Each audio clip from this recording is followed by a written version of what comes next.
Cảm ơn nhà tài trợ công nghệ và phong cách Samsung Galaxy Z Flip 5 nhập hội linh hoạt để đồng hành cùng chương trình.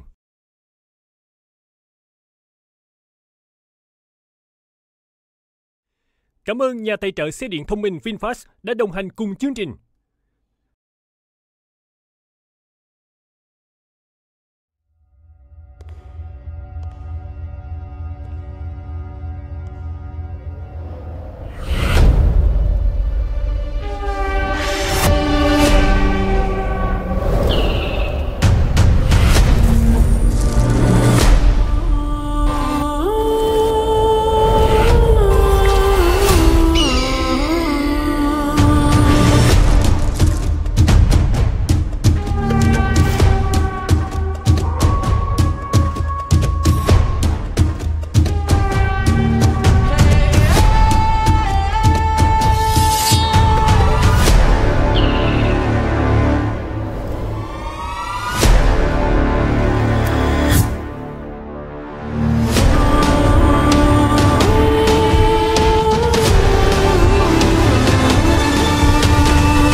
tôi này, tôi sinh ra từ đây.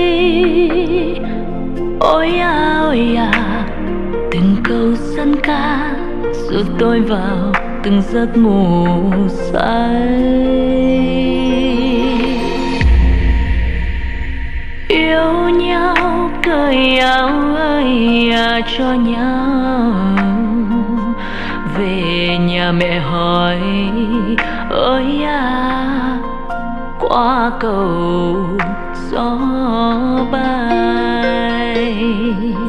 Nước xanh ôi là nước trong xanh, ô tình là con cá lặn. Cái duyên có du khơi lời ru theo tôi lớn lên. Màu đỏ da vàng, tôi là người Việt Nam. Biển trời hôm nay sum vầy chung Bắc Nam. Việt Nam trong tôi là ngàn khúc dân ca, nơi tôi sinh ra tự hào biết mấy. Máu đỏ da vàng, tôi là người Việt Nam. Dù đi Nam Châu cho dù về nơi đâu, trong trái tim này cùng hát chung câu Việt Nam.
Nam trong tôi là ngàn khúc dân ca, nơi tôi sinh ra tự hào biết mấy.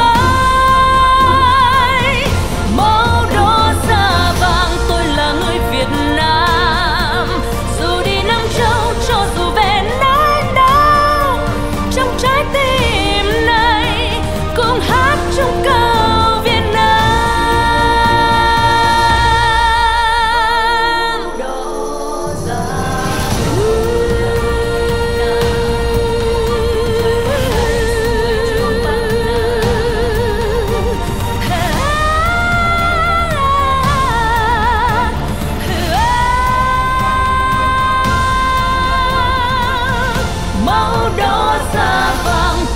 Người Việt Nam, dù đi Nam Châu cho dù về nơi đâu, trong trái tim này cùng hát chung câu Việt Nam. Tự hào nơi tim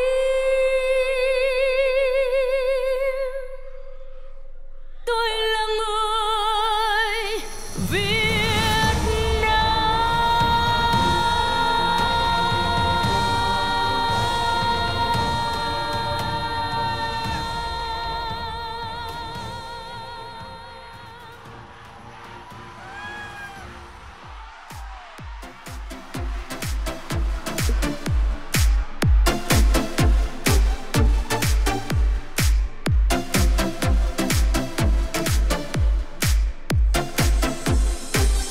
Ladies and gentlemen, the wait is over. It all ends tonight. Xin chào mừng tất cả quý vị và các bạn đang đến với đêm chung kết của The New Mentor, người mẫu toàn năng 2023, trực tiếp tại nhà thi đấu Quân khu 7 thành phố Hồ Chí Minh.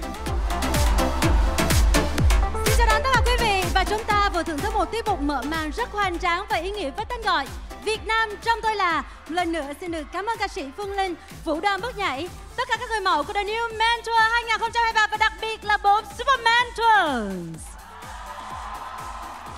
Hãy cùng chào đón trên sân khấu Super Mentor Thanh Hằng. Cùng chào đón Super Mentor Hồ Ngọc Hà. Đứng bên cạnh cô ấy chính là Super Mentor Lan Khuê. Và hãy cùng chào đón Super Mentor Hương Giang. Ai cũng mong muốn được lắng nghe những suy nghĩ và cảm nhận của các Super Mentor trong thời khắc này. Đầu tiên hãy cùng trò chuyện với Super Mentor Thanh Hằng, người mà có lẽ là trong những ngày này bận bịu hơn ai hết. Vừa phải lo dựng bài chăm chút cho học trò của mình, vừa phải lo chuẩn bị cho event của thế kỷ. Đang có cảm nhận như thế nào lúc này, Super Mentor Thanh Hằng? Đầu tiên cho Hằng gửi lời chào đến tất cả mọi người đang có mặt trong ngày hôm nay. Hiện tại thì Hằng cảm thấy rất là hạnh phúc và đầy phấn khích. Sau 9 tập khi mà chúng ta đã gặp nhau ở trên truyền hình thì ngày hôm nay tập thứ 10 chúng ta đã gặp nhau trực tiếp để tạo nên những khoảnh khắc thực sự bùng nổ. Đội của Hằng và 3 đội còn lại cùng với chương trình đã cố gắng và nỗ lực rất nhiều để mang tới những giá trị, chất lượng và đầy sự mới mẻ đến với công chúng, đến với những người về mộ điệu, về thời trang.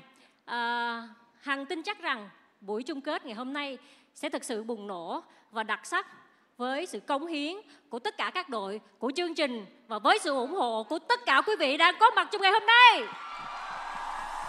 Xin được cảm ơn Super Mentor Thanh Hằng. Và thưa quý vị, đứng bên cạnh Thanh Thanh Huyền đó chính là Super Mentor Hồ Ngọc Hà. Chị Hà ơi, ngày hôm nay chị Hà đến với The New Mentor 2023 với ai ạ? Với ai ạ? Hey, xin chào tất cả mọi người. Và tự dưng hỏi câu hỏi đi với ai? Hà đi với đàn con của mình ở đây. Và đặc biệt là Hà đang rất là mong chờ những giây phút tiếp theo của chương trình. Bởi vì Hà tin chắc rằng tất cả mọi người đã lao động, cống hiến và dành hết tất cả những chất xám chiêu trò trong buổi tối ngày hôm nay. Nên tất cả các khán giả ở đây cũng như đang theo dõi trực tiếp, xin hãy tận hưởng từng giây phút và ủng hộ cho tất cả các thí sinh cũng như các Super Mentor trong buổi tối ngày hôm nay nhé. Xin được cảm ơn Superman Hồ Ngọc Hà. Bật mí với quý vị, trong buổi tối ngày hôm nay sẽ có những phần xuất hiện rất bất ngờ. Và bây giờ thì Đức Bảo đã đứng cạnh Superman Hương Giang. Hi Jennifer. Mọi người nghe được không ạ? Hi Jennifer. Hôm nay tóc đẹp quá, nhưng mà tinh thần fearless, không ngán bất cứ ai thì có còn ở trong con người này không? Dạ, chắc là anh nhầm mã 2 thì em không biết anh đang nói gì. Dạ. Kính thưa quý vị hãy quên những cái hình ảnh của một cái người Superman Tour trên chương trình đi. Ngày hôm nay trong bộ trang phục này chỉ còn là một cô gái. Một cô gái với bộ áo dài rất là đằm thắm và luôn luôn yêu quý tất cả mọi người, yêu quý mọi gương mặt nơi đây, yêu quý tất cả các chị, yêu quý mọi người. Dạ, em cảm ơn. Tôi thật sự không nghĩ rằng là mới đầu chương trình thôi mà chúng ta đã có thể rơi lệ bởi những lời chia sẻ hết sức chân thành vừa rồi. Superman Hương Giang. Và anh ơi, nhắc đến tóc đẹp thì tóc ở bên này cũng rất là đẹp. Dạ chị em hỏi chút xíu, tóc này là tóc giả hay tóc thiệt hả chị?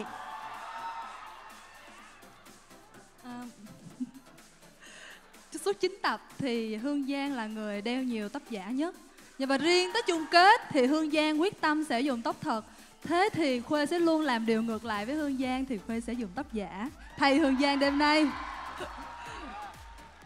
Và nhân cái cơ hội này thì Khuê cũng xin được gửi lời cảm ơn đầu tiên là đến ba chị, bởi vì chúng ta đã cùng nhau hợp tác để có thể có được một mùa The New Mentor đầu tiên. Đối với em nó là thành công. Cảm ơn ekip, cảm ơn tất cả ekip cá nhân của từng Super Mentor và ekip của chương trình. Mọi người đã cùng nhau tạo nên một chương trình thành công cũng như hỗ trợ cho các Super Mentor rất nhiều trong 9 tập vừa qua. Và đi đến ngày hôm nay, đi đến đêm chung kết, dù cho kết quả có như thế nào đi chăng nữa thì đó chính là chiến thắng chung của tất cả chúng ta. Xin được trân trọng cảm ơn Superman Lan Khuê, quý vị. Và bây giờ chúng tôi xin được trân trọng kính mời host, nhà sản xuất Dược Sĩ Tiến sẽ tiến ra sân khấu và gửi tặng những bông hoa thay cho lời cảm ơn cho những đóng góp hết mình và những cống hiến của các Super Mentor đối với The New Mentor.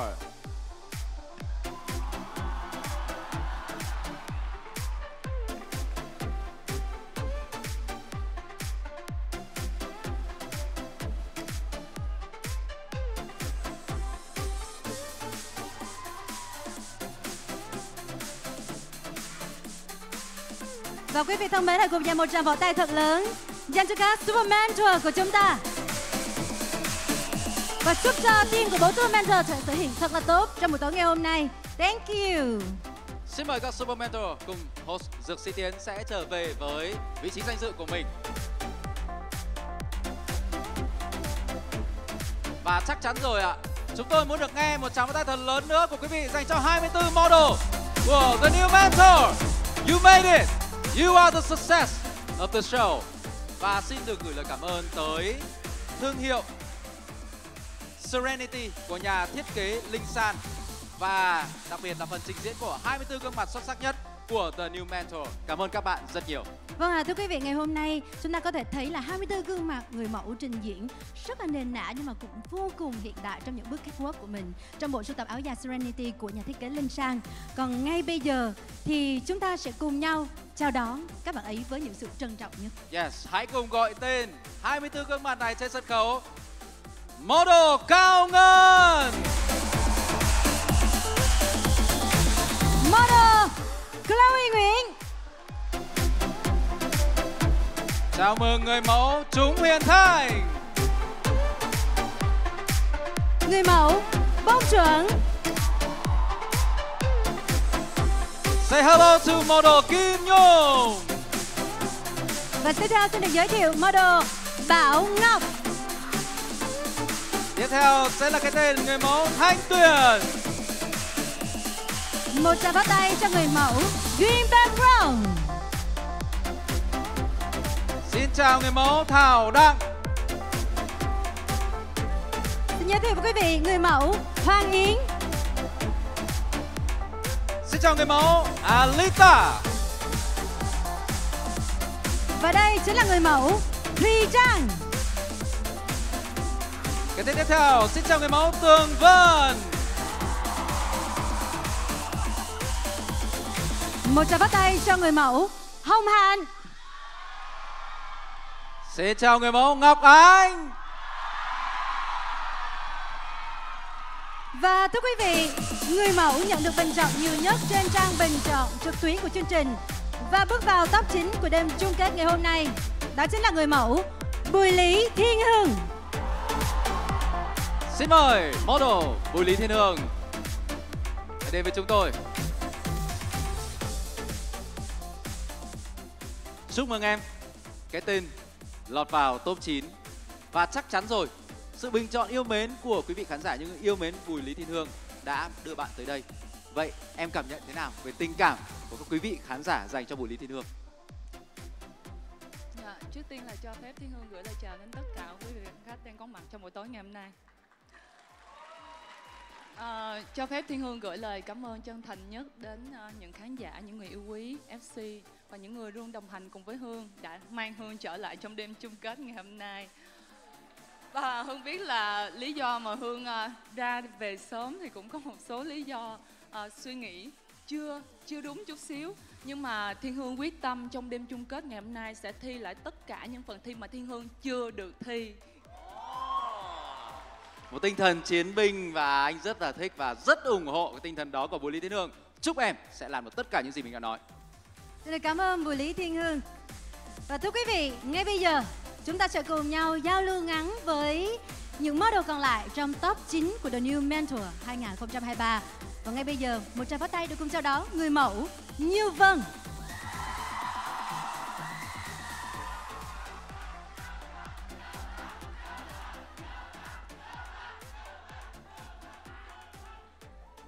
Có thể nói là Thanh Huyền đã gặp người mẫu Như Vân trong rất nhiều những fashion show đình đám và luôn gây ấn tượng với cái vẻ quyến rũ và nóng bỏng của mình.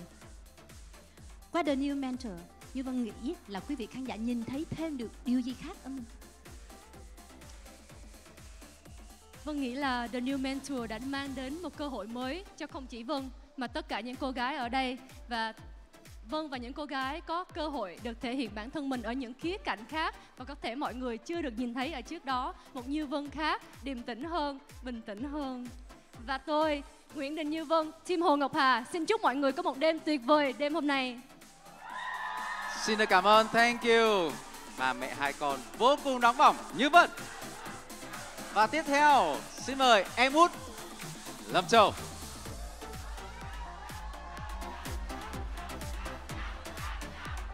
Chà, con trẻ mà đã làm được những việc rất lớn lao. Thực sự rất tự hào vì có một người em cũng từ thủ đô Hà Nội vào đây.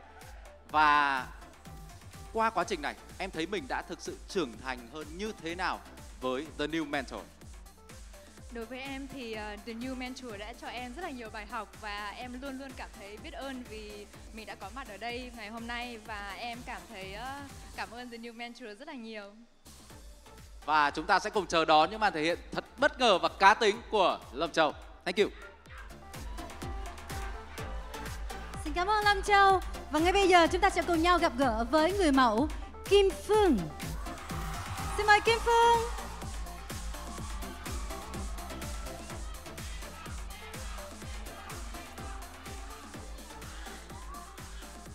Thanh Huyền đã coi những tập của The New Mentor và thấy là Kim Phương cũng đã khóc một số lần. Liệu ngày hôm nay bạn có rơi nước mắt vì hạnh phúc hay không? Đó là một câu trả lời mọi người sẽ đợi tới cuối chương trình. Chắc chắn những giọt nước mắt đó sẽ là những giọt nước mắt hạnh phúc, chứ không phải là những giọt nước mắt mà khiến cho mọi người phải suy nghĩ rằng nó là đúng hay sai. Xin được cảm ơn những chia sẻ của em và anh mong rằng đó sẽ là những giọt nước mắt hạnh phúc nhé. Cảm ơn. Và bây giờ hãy cùng chào đón model Thúy Quỳnh.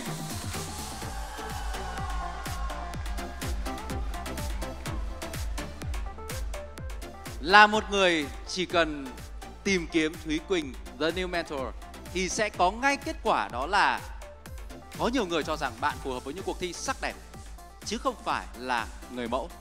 Thế nhưng mà đến giờ phút này thì Thúy Quỳnh, em nói với tất cả những người có nhận xét như vậy điều gì? Em xin gửi lời chào đầu tiên đến tất cả các quý khán giả, cùng toàn thể ban giám khảo. Và em nghĩ rằng là cái sự có mặt của em ngày hôm nay và tại sân khấu này đã chứng minh được thực lực cũng như sự cố gắng của em. Và em tin chắc chắn rằng ngày hôm nay em sẽ cháy hết mình trên sân khấu The New Mentor. Xin cảm ơn em. Chúc em sẽ làm được điều đó. Và tiếp theo quý vị cùng nhận một tràng pháo tay cho người mẫu Lê Thu Trang, xin mời.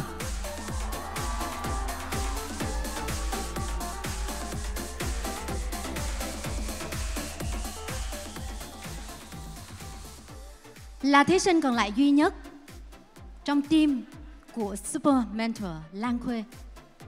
Ngày hôm nay bạn có nghĩ là một mình bản thân mình chống chọi được với cả thế giới? Lê Thu Trang không chỉ có một bản thân mình mà Lê Thu Trang còn có 5 chị em đang ở đằng sau cánh gà và cùng chờ Trang bùng nổ cho đến chung kết ngày hôm nay. Team Super Mentor Lan Khuê. Cảm ơn Lê Thu Trang. Và tiếp theo hãy cùng chào đón Đỗ Hương Giang. Có vẻ như là những người cùng tên thì đa phần là tính cách cũng khá là xem nhau. Và Đỗ Hương Giang cũng như là Jennifer thì chắc là cũng có cùng cái sự không ngán ai trong cách thể hiện của mình. Và đặc biệt là đêm chung kết ngày hôm nay, có đúng hay không? Đối với em, đi được đến ngày chung kết ngày hôm nay thì em đã có một bước tiến mới rồi. Và ngày hôm nay mọi người sẽ được thấy Hương Giang Đỗ tái định nghĩa bản thân ngay tại giờ phút sắp tới đây. Mong mọi người hãy cùng chờ đón phần thể hiện của em và cũng như là ủng hộ cho phần thể hiện của tất cả các thí sinh của The New Mentor ngày hôm nay nhé. Thank you Đỗ Hương Giang.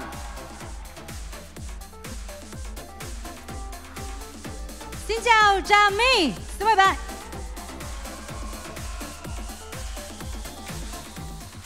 Luôn luôn là người nở những nụ cười, nhưng đằng sau cánh gà anh cũng đã nhìn thấy thoáng một phút giây em khá là lo lắng và căng thẳng. Vậy thì trong suốt hành trình của The New Mentor, điều gì là khó khăn nhất đối với em? Đến với Trà My, đến với The New Mentor thì tất nhiên là đầu tiên là việc học và trau dồi bản thân để trở thành một Trà My mới và cùng tất cả các bạn sẽ cống hiến cho nghề người mẫu của mình. Tất nhiên là ngoài ra việc học nữa thì em nghĩ rằng cái việc mà làm em lo lắng nhiều hơn ấy là mình nghĩ rằng những cái áp lực vô hình đã làm cho bản thân mình bị không thể nào bứt phá lên được. Và em nghĩ rằng chỉ cần là chính mình thì mọi người sẽ được công nhận. Một câu trả lời xuất sắc. Cảm ơn Trà My. Chúc em may mắn trong buổi tối ngày hôm nay. Xin cảm ơn Trà My. And now it's my quad.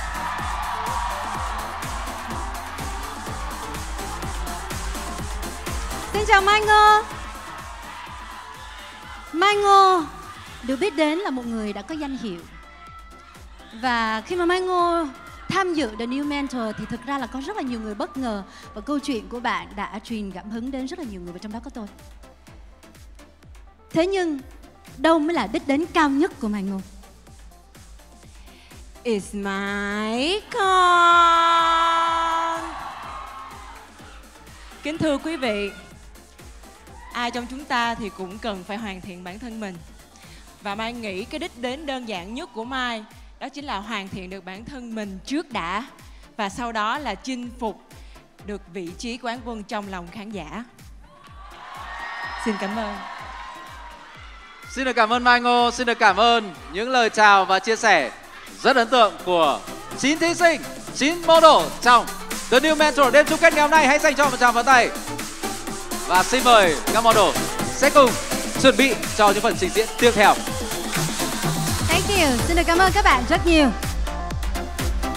Thưa quý vị, chúng ta đang theo dõi đêm chung kết của người mẫu toàn năng The New Mentor 2022 2023 cộng 1 là thành 2023. Dạ, và chúng tôi tin là sẽ còn có những mùa sau nữa. Bởi vì sao? Ngay từ khi những thông tin đầu tiên về chương trình được lên sóng thì đã tạo ra một cơn địa chấn về mặt truyền thông và đã rất là thu hút quý vị khán giả. Không chỉ nhờ có các người mẫu của The New Mentor, không chỉ nhờ có Super Mentors mà còn nhờ dòng ban giám khảo của chương trình. Chính xác là như vậy. Trước khi chúng ta gặp gỡ những người có thể nói rằng là cầm cân nảy mực và có rất là nhiều áp lực trên đôi vai của họ, thì xin mời tất cả quý vị hãy cùng chúng tôi nhìn lại một hành trình không thể nào quên được của The New Mentor.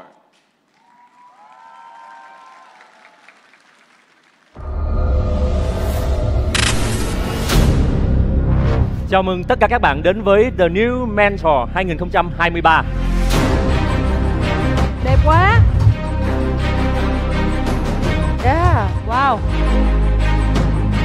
Ngày 6 tháng 6 năm 2023, The New Mentor tung ra First Look đã tạo nên cơn địa chấn trong làng giải trí.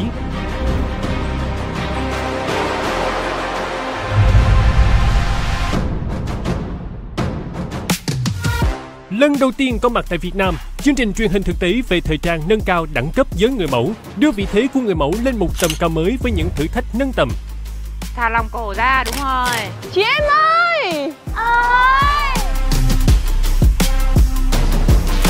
Ơi! 2, 1. Ê Quỳnh ơi, đau quá. Các tập phát sóng nhiều lần đạt top 1, top trending YouTube và xuyên suốt 9 tập công chiếu đều ghi nhận con số hơn 200.000 lượt xem trực tuyến. Mỗi tập của The New Mentor đều trở thành tâm điểm thảo luận sôi nổi của báo chí và khắp các diễn đàn mạng xã hội.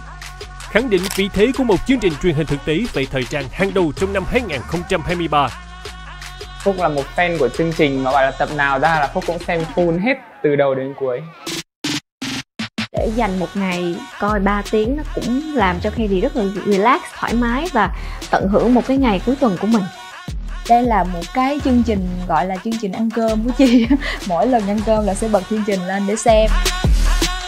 In my office, and the FM Entertainment office in here in Vietnam, I saw many times actually my staff, whenever they have something in their free time, they saw this program.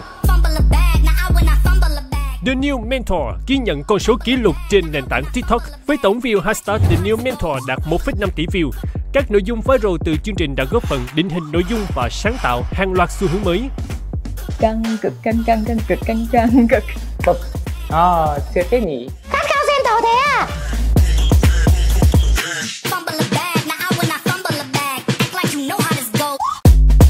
Sau mỗi tập thì kể cả giới showbiz này, kể cả fan, kể cả ở trên các diễn đàn mạng bàn tán rất là sôi nổi sau mỗi tuần. Đó là một cái thành công của các bạn viral rất là tốt.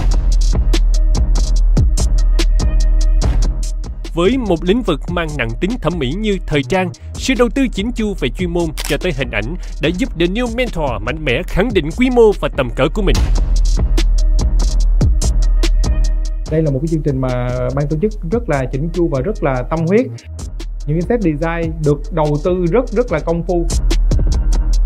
Từ những cái sàn catwalk hay là những cái thử thách ấy, nó đều rất là tiệm cận với cả quốc tế. Tất cả các bộ trang phục đều rất là đẹp và rất là chỉnh chu và phù hợp, và nó có một cái tổng thể rất là liên kết. Với sức hút lớn ngay từ khi vừa xuất hiện, cuộc cạnh tranh tại The New Mentor 2023 càng khốc liệt hơn với sự xuất hiện của dàn người mẫu chất lượng. Là những cái tên đã có kinh nghiệm, kỹ năng trong làng mốt, cũng như các người mẫu trẻ sở hữu nhan sắc vượt bậc và profile ấn tượng. Thì tôi thấy cái dàn người mẫu đăng ký, tôi chúc mừng chương trình, đây là chương trình thành công nhất, và một cái dàn ban giám khảo, một cái dàn huấn luyện viên khóa sức tuyệt vời để cho bất cứ một chương trình nào cũng mơ ước cả. Lần đầu tiên, một sự kết hợp không tưởng của bộ tứ quyền lực Thanh Hằng, Hà Hồ, Hương Giang, Lan Khuê. The New Mentor đã trở thành quả bom truyền hình thực tế, mang đến những màn cạnh tranh không khoan nhượng. Bây giờ em rảnh không, anh rảnh không? Riêng cái này mấy người phải vỗ tay nó mới xứng đáng với một cú lật kèo của Hà Hồ dành cho Thanh Hằng. Chị nghĩ là mọi người đừng dùng hai từ công bằng nữa. Tại sao em không chọn Khuê đi? Ngay lúc nãy em đã nói là em cũng đồng tình với chị Hà, nhưng em sợ đội của em là thế này thế kia nên em chọn đội Khuê. Mình thấy mình là nuôi ong đắc lợi thôi. Chị Thanh Hằng thừa hiểu là khi đưa Mai Ngô vào thì tỷ lệ bị loại rất là khó. Nổi giận giờ này là vô duyên thúi nha. Lần đầu tiên, một chương trình truyền hình thực tế có sự xuất hiện của hàng loạt khách mời quốc tế như siêu mẫu Luket, Sonia, Chris Hogan, Nomboy, Ark Aya, Matum và nhiều gương mặt nổi tiếng khác. She's angry at me. Okay, calm down, baby. It's okay because you're not a fashion model like I am, so it's okay. But I make more money, honey. Why are you so rude? Are you eating Luket today? Dưới sự dẫn dắt của 4 Super Mentor, 24 người mẫu càng tiến bộ vượt bậc và phát triển kỹ năng mạnh mẽ qua từng vòng thi. Rồi đi nào, Anita, tiếp theo Ngọc Gia nào. Mình lấy gốc này phải làm sao lấy được cái đầu luôn nhá, với lại những mẫu nam luôn. Như mình đã tập với nhau rồi thì bây giờ Mai không có lặp lại nữa, mọi người sẽ nhớ cái tổ hợp mà mình đã thống nhất với nhau nha. Trả mặt về đây một chút, trả mặt về đây. I dare to think big, dare to dream, dare to show who I am. Cho dù đi tiếp hay dừng lại, mỗi người mẫu đều để lại dấu ấn sâu đậm trong suốt chặng hành trình chinh phục The New Mentor. Đây là một cái chương trình truyền hình thực tế về thời trang rất cần thiết trong thời điểm này, để cho mọi người có một cái ánh nhìn đúng nhất, rõ nhất về những người mẫu cũng như là cái ngành thời trang của Việt Nam mình. I also never seen any similar format in the outside of Vietnam. Not only except this show in here. So that's why I love it.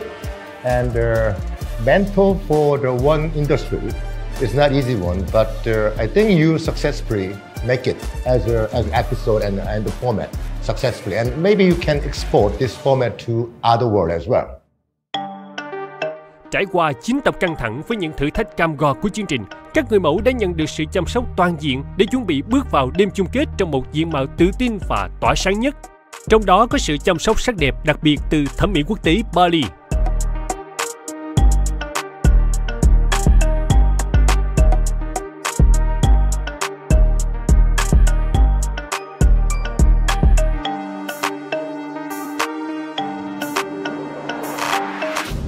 Hà nghĩ chung kết á, giống như một cái buổi ra mắt quan viên hai họ. Các bạn đã giới thiệu mình là ai, các bạn đã giới thiệu tài năng mình như thế nào rồi. Còn bây giờ sẽ là một dấu mở ra một trang mới cho cái sự nghiệp của các bạn. Các bạn có thể đem tới những cái màn trình diễn thật xuất sắc, thật ấn tượng để cho khán giả thấy được rằng suốt hành trình 9 tập vừa qua của The New Mentor các bạn đã học hỏi được những gì. 9 người mẫu xuất sắc nhất bước vào thử thách cuối và chứng minh mình xứng đáng cho ngôi vị cao nhất. Chiến vì bản thân mình, chiến vì team và hãy chiến vì chương trình The New Mentor. Đây là một chương trình hoàn toàn chất lượng và khi các bạn là người chiến thắng, nó hai chữ hiện lên, đó là xứng đáng. Ai sẽ là The New Mentor người mẫu toàn năng 2023? Câu trả lời sẽ có ngay đêm nay.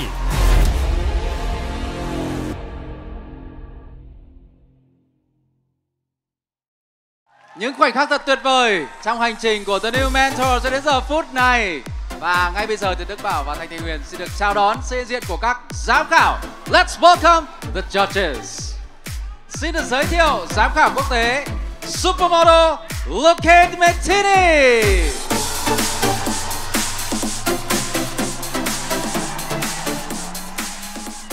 Xin được chào đón giám khảo quốc tế, nhà thiết kế Muasava. Hãy cùng chào đón giám khảo quốc tế Mr. Han Jae-jin, Chief Representative SM Entertainment Vietnam. Cùng chào đón giám khảo ông Lê Xuân Trường, Giám đốc Marketing Ngân hàng Trải nghiệm di động Samsung Việt Nam. Hãy cùng chào đón giám khảo nhà sản xuất Host Dược Sĩ Tiến. Cùng chào đón giám khảo, giám đốc sáng tạo Alex Fox. Chào đón giám khảo, giám đốc thời trang Kia Nguyễn.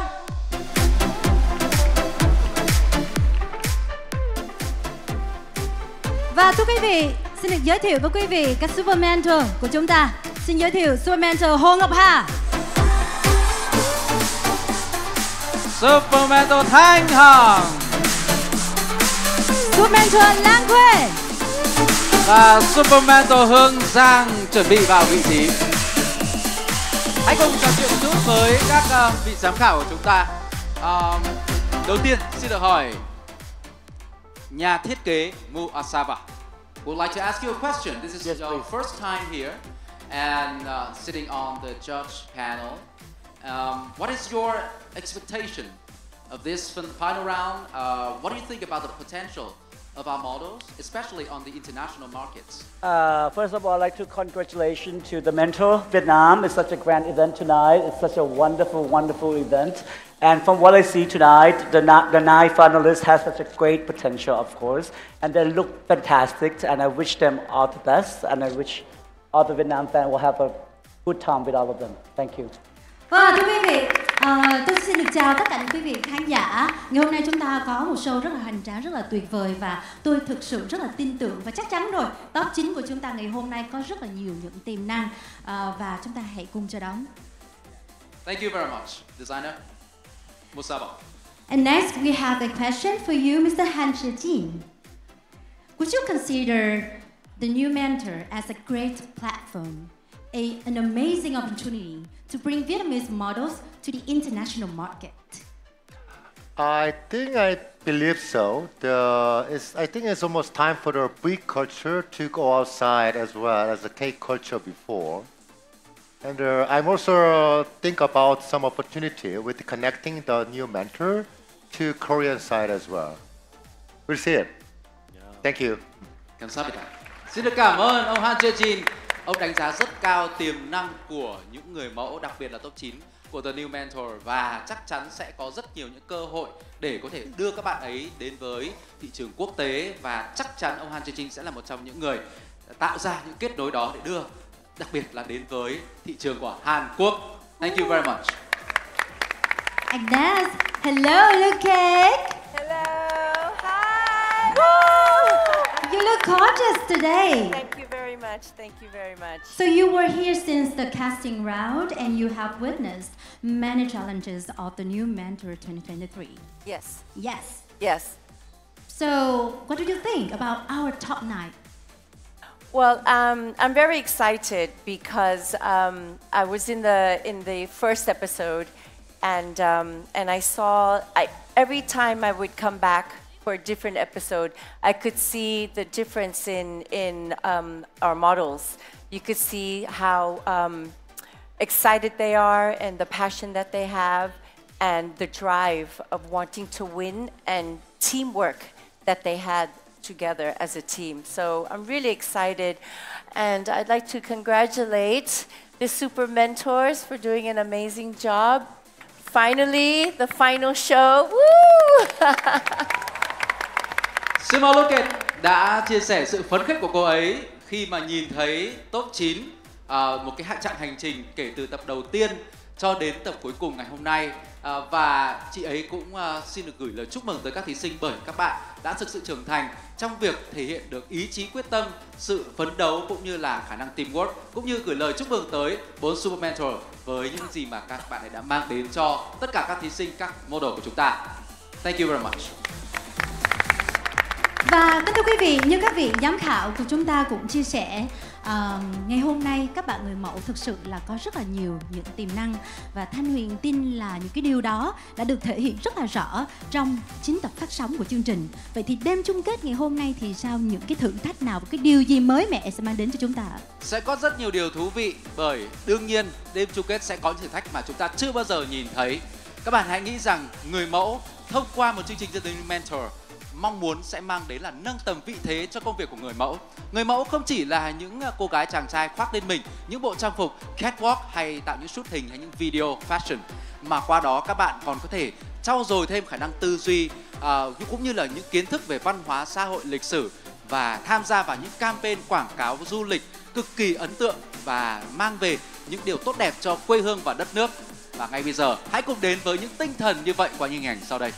Và thưa quý vị, chúng tôi xin được giới thiệu đến với quý vị phần tiếp theo của chương trình. Chúng ta sẽ cùng nhìn xem là top 9 thể hiện như thế nào những tố chất của họ thông qua việc tham gia sản xuất nội dung của một fashion video 45 giây. Và cùng với đó là phần thuyết trình 90 giây để có thể quảng bá về du lịch, văn hóa, ẩm thực và quê hương của chính các bạn. Rất thú vị, đúng không ạ? Thời điểm chương trình The New Mentor được ra mắt, đã có rất nhiều câu hỏi được đặt ra rằng đâu là điểm khiến cho chương trình này trở nên khác biệt với những chương trình tìm kiếm người mẫu đã xuất hiện trước đó. Super Mentors, who is your new mentor? Câu trả lời đã được chứng minh xuyên suốt chặng hành trình của The New Mentor. Ngoài đào tạo khả năng hướng dẫn và lãnh đạo, các kỹ năng về chuyên môn cũng được nâng cấp để phát triển các người mẫu từ bên trong. Chúng tôi sẽ cho các bạn tiếp xúc với những cái loại hình nghệ thuật mà có thể là các bạn cảm thấy nó không có liên quan gì với model cả, nhưng thực chất nó lại có một cái sự liên kết rất là sâu nặng với cái ngành công nghiệp thời thượng này.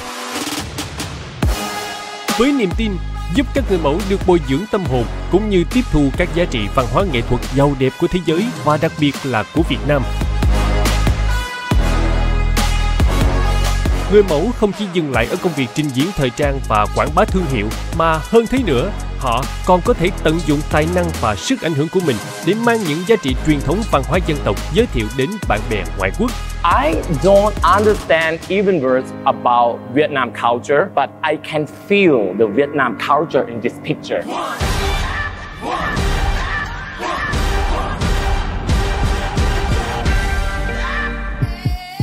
Trải qua quá trình học hỏi và rèn luyện, giờ đây các người mẫu đã sẵn sàng thực hiện nhiệm vụ cao cả, đó là trở thành một đại sứ văn hóa. Và hành trình lan tỏa vẻ đẹp văn hóa Việt Nam của các người mẫu vẫn chưa dừng lại. Ngày hôm nay, trong đêm chung kết, top 9 của chương trình sẽ một lần nữa gửi gắm những nét đẹp của Việt Nam đến khán giả. Họ đã trở về mảnh đất yêu thương mà mình từng gắn bó để thực hiện một fashion video quảng bá du lịch cho chính quê hương mình. Và trên sân khấu này, họ sẽ nói cho chúng ta những điều sâu sắc và ý nghĩa nhất về mảnh đất và con người nơi ấy.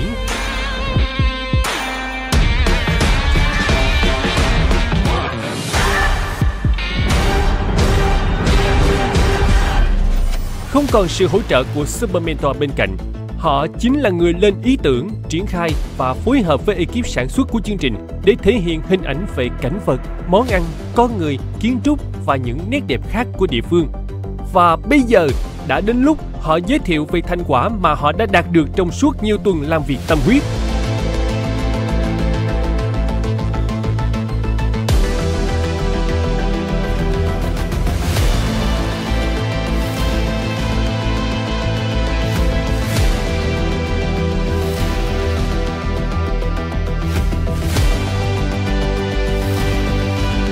Hãy cùng chúng tôi du ngoạn trên hành trình khám phá những mảnh đất tuyệt đẹp trên chính đất nước Việt Nam cùng các người mẫu của The New Mentor. Bên cạnh họ sẽ thể hiện như thế nào. And now we will introduce to you about Vietnamese culture. Và từ những người đã được xem trước những hình ảnh này, chỉ muốn nói với quý vị khán giả, ladies and gentlemen, judges, please be ready to be amazed.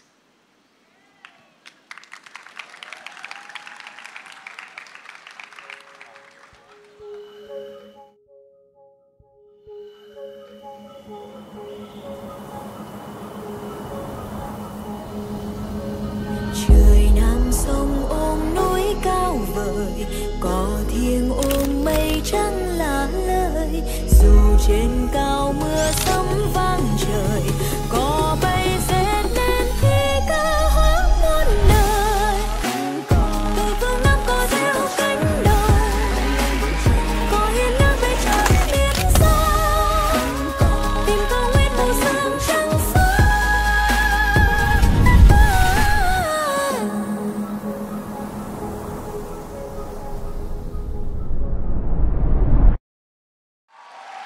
Mọi người thấy nơi My sinh ra có đẹp không ạ? Một người là người Úc làm nghề hơn 15 năm như My và đã có một cơ hội được làm một fashion video giới thiệu về quê hương như thế này là một vinh dự rất là lớn. Và có lẽ đối với nhiều người, Nam Định không phải là một điểm đến du lịch. Nhưng My hy vọng rằng sau clip lần này, mọi người sẽ thay đổi những cái suy nghĩ đó.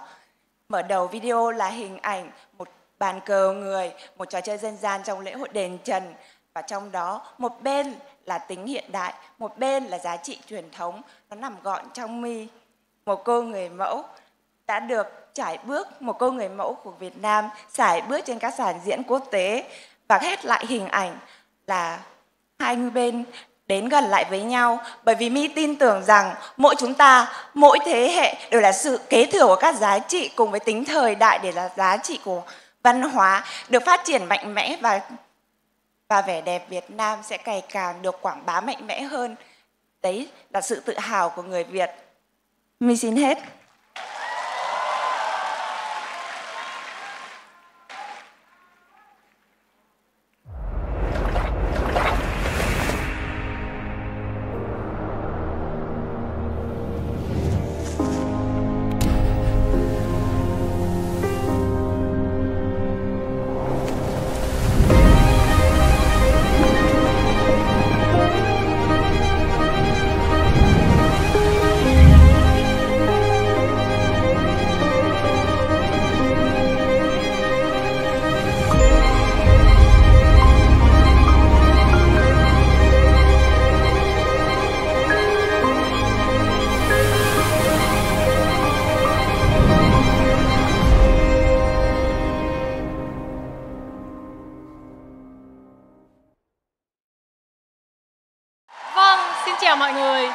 Bằng ánh mắt của sự tự hào, Phương xin giới thiệu đến mọi người vùng đất đã nuôi dưỡng tinh thần Phương cho tới ngày hôm nay, Bảo Lộc, Lâm Đồng. Phương tự hào rằng ở Bảo Lộc, Phương có mẹ, người mentor đầu tiên của cuộc đời.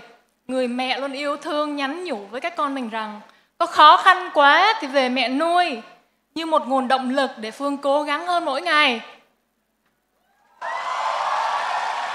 Ở Bảo Lộc, mọi người thường biết tới với những đồi trà trùng trùng điệp điệp. Không chỉ vậy, đó là còn những đồi dâu, nuôi tằm, dệt tơ lụa mà ít ai biết tới. Núi rừng thì bao la rộng lớn, hùng vĩ. Con người thì cởi mở thân thiện, trao cho Phương một nguồn năng lượng phóng khoáng, hào sảng và tự do.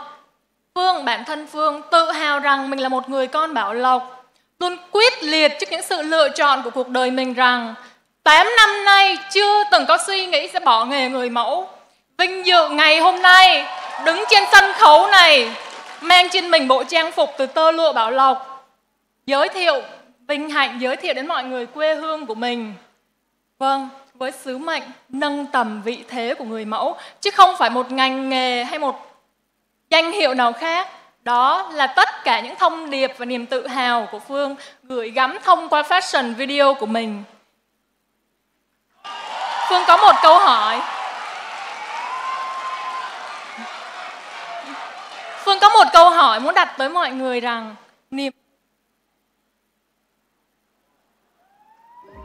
Đà Lạt, Đà Lạt, vùng ký ức thi vị.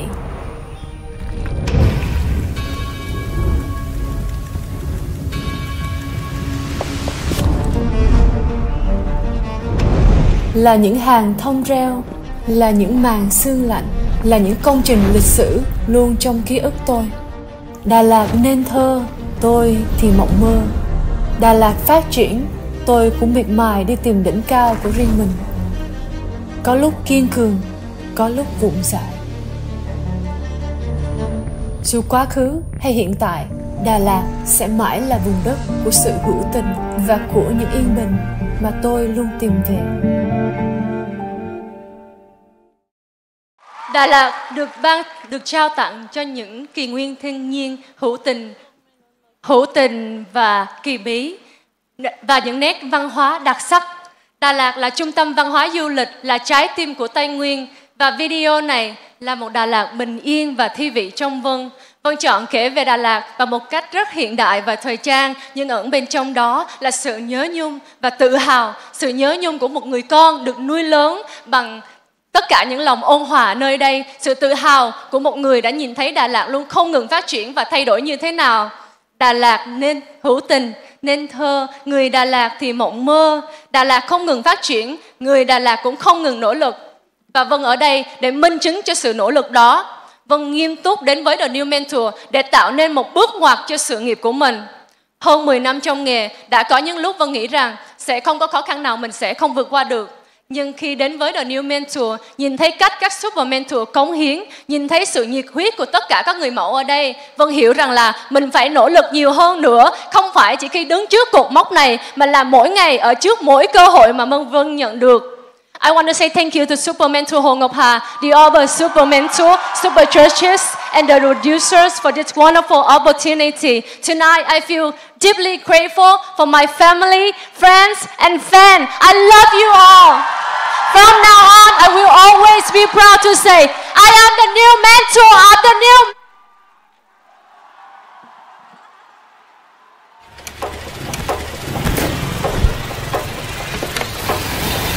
Hãy subscribe cho kênh Ghiền Mì Gõ để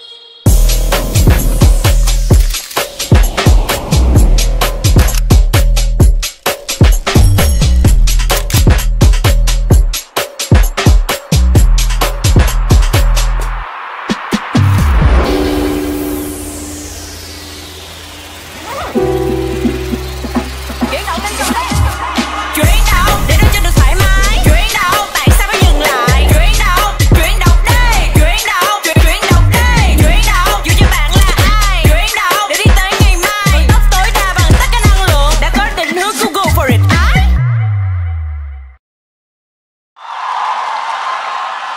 Là một người sinh ra và lớn lên tại thành phố Hồ Chí Minh, nhưng tôi chưa bao giờ hết bị thu hút bởi nhịp sống hối hả nơi đây. Và có lẽ những ai đang tìm kiếm cơ hội cho mình tại thành phố này cũng đều say mê với sự chuyển động không ngừng của nó. Xuyên suốt video vừa rồi là sự chuyển động liên tục của thành phố thông qua góc nhìn đầy năng lượng của giới trẻ. Mở đầu là một ngày mới với sự tất bật giao thương, hình ảnh xe cộ đông đúc, những tòa nhà chọc trời và xuất hiện của khu chợ Bến Thành. Khu chợ hơn 100 năm tuổi này được xem là một đặc trưng của thành phố Hồ Chí Minh.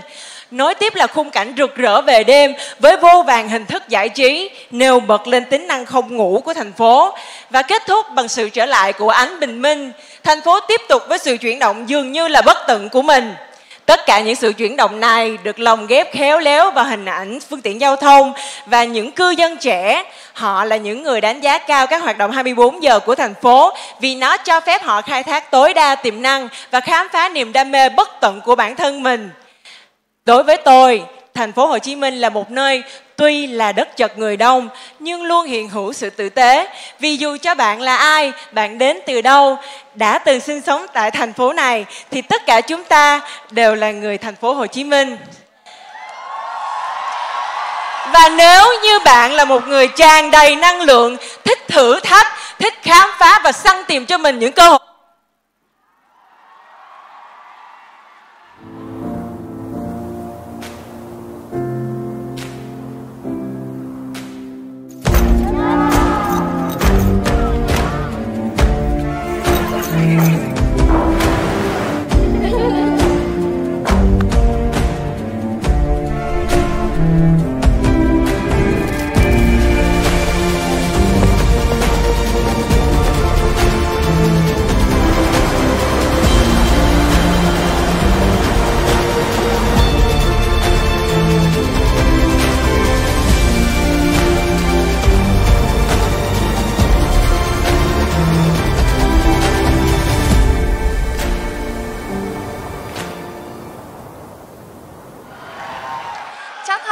nhắc đến Điện Biên thì chúng ta sẽ nhớ ngay đến chiến thắng lịch sử Điện Biên Phủ 1954, lừng lẫy Nam Châu, chấn động địa cầu. Và Điện Biên là một vùng đất có lịch sử phát triển lâu đời, là một địa danh ghi dấu ấn thời đại. Và ngày hôm nay em mang đến đây một thước phim là sự hòa quyện giữa vẻ đẹp của núi rừng, giữa con người, văn hóa, lịch sử để mọi người có thể cảm nhận thấy rõ nét hơn vẻ đẹp của mảnh đất Điện Biên thông qua một lăng kính thời trang.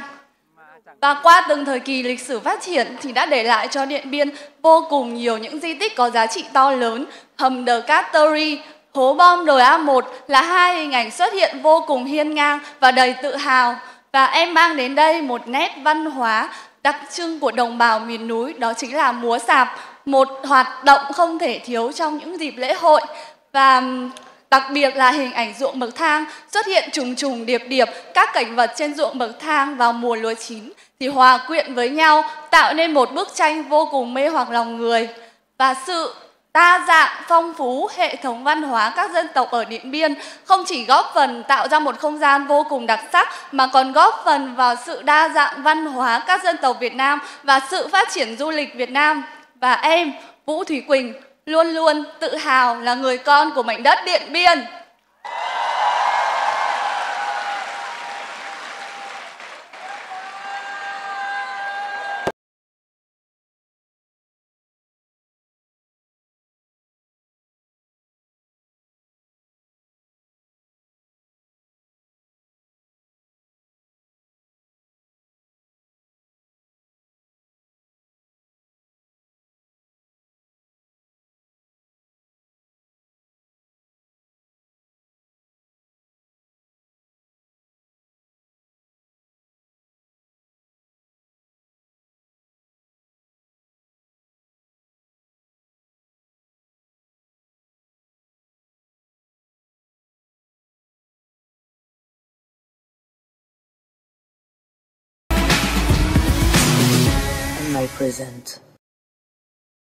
Và đó là Hà Nội trong mắt Trang. Xin chào, tôi là Lê Thu Trang. Như mọi người đã nghe và thấy ở trong clip, có những từ khóa tiếng Anh như quê hương của tôi, sự tự hào của tôi, học trò của tôi, kỷ niệm của tôi và tôi của hiện tại. Đó là những từ khóa khi Trang nhớ về Hà Nội.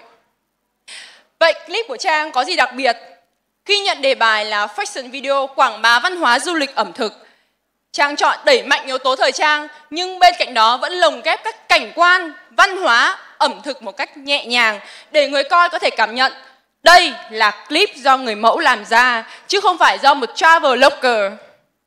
Vậy, mọi người có thể thấy những nơi mà Trang đặt chân đến đều có biển hiệu như Tạ Hiện, Ô Quan Trưởng hay các góc quay thấy rõ địa danh như Lăng Bác, nhà thờ và ga tàu Cát Linh, nét ẩm thực, kem Tràng Tiền và trà chanh nhà thờ.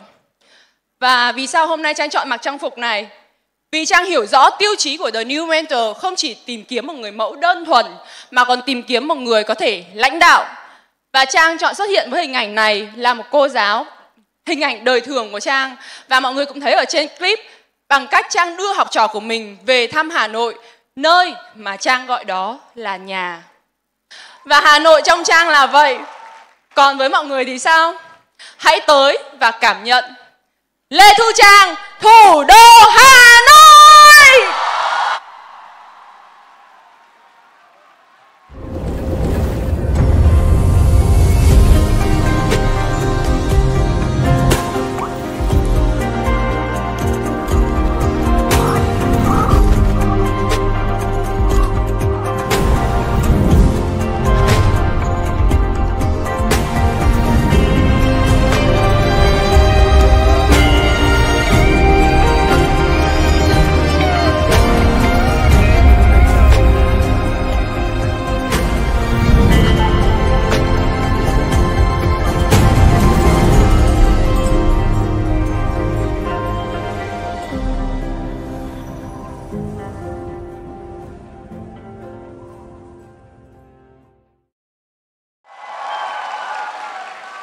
Mọi người đã từng tới Hải Dương chưa ạ?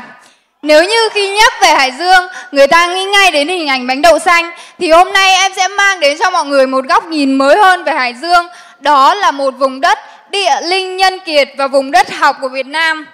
Côn Sơn, suối chảy rì rầm, ta nghe như tiếng đàn cầm bên tai. Tiếng đàn cất lên cũng là lúc cô gái chìm vào chuyến du hành ký ức. Cô ấy lần lượt trở về với những địa danh nổi tiếng của Hải Dương như Động Kính Chủ, đảo Cò Chi Lăng, Côn Sơn. Đây là nơi di dưỡng tinh thần của biết bao bậc hiền triết và kẻ sĩ của mọi triều đại tìm về như Trần Hưng Đạo, Nguyễn Trãi, Chu Văn An. Và bản thân em tin rằng không phải vô cớ mà những danh nhân đó lại chọn Hải Dương để lui về ở ẩn trong những năm tháng cuối đời. Save the best for last, đúng không ạ? Và điểm dừng cuối cùng của chuyến du hành ký ức nằm ở đền thờ Vạn Thế Sư Biểu Chu Văn An, nơi đại diện cho truyền thống hiếu học, khoa bảng. Và chính tại nơi đây, bạn Hương Giang khi còn nhỏ được thầy Đồ trao tặng cho một chữ, đó là chữ Chí. Và khi lớn lên, cô gái ấy trở về quê hương với chữ Chí trên tay, cùng với một thông điệp đã được thấm nhuần qua mọi thế hệ. Đó là mọi thay đổi đều bắt nguồn từ tư duy, và giáo dục chính là yếu tố để bồi đắp tư duy. If you want to change the world, change the education. Thank you. Em xin cảm ơn ạ.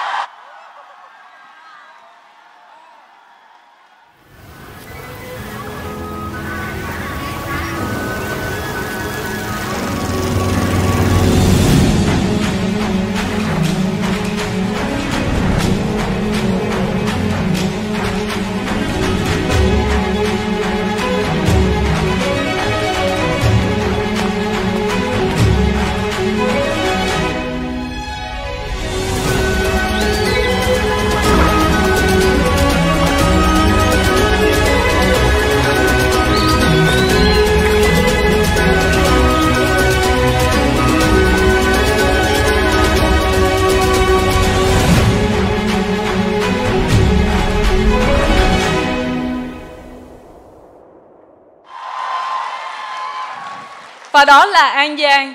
Qua video trên thì Hương muốn mang bản sắc văn hóa của miền Tây sông nước, là nơi Hương sinh ra và lớn lên, đến gần hơn với khán giả qua ngôn ngữ bằng thời trang. Hương diện 5 bộ trang phục và nó có ý nghĩa vô cùng sâu sắc đến từng bối cảnh mà Hương nhắc tới. Thứ nhất, chợ nổi. Hương diện bộ trang phục được làm từ những mảnh vải vụn và nó có tên là mền, và nó cũng là một dạng thời trang bền vững mà Hương muốn đề cập. Thứ hai là cảnh đồng lúa. Hương diện bộ trang phục mang tên là rơm. Thứ ba, cảnh rừng tràm trà sư. Hương diện bộ trang phục mang tên là chiếu. Thứ tư, rừng cây thốt nốt, hương diện bộ trang phục mang tên là cây thốt nốt. Và cuối cùng là chùa Tà Bạ, hương diện bộ trang phục của người dân tộc Khmer. Và đây là một trong những dân tộc có nền văn hóa vô cùng độc đáo tại tỉnh An Giang. Và tất cả những điều đó đã tạo nên một bức tranh đồng quê vô cùng độc đáo đa dạng, và nó được tái hiện trên bộ đồ mà Hương mặc trong buổi tối ngày hôm nay. Và Hương muốn gửi đến mọi người một thông điệp rằng thời trang không chỉ đơn thuần là để mặc, mà nó còn là linh hồn, là giá trị và sự khác biệt. Và Thiên Hương ở đây muốn đề cao giá trị của ngành công nghiệp bền vững và thân thiện với môi trường. Bởi vì Hương tin tình yêu không chỉ diễn tả qua bằng lời nói mà còn cả hành động. Xin cảm ơn. Và ngày hôm nay Hương muốn gửi những ly thốt nốt này đến cho ban giám khảo, thay cho lời cảm ơn của Thiên Hương ạ.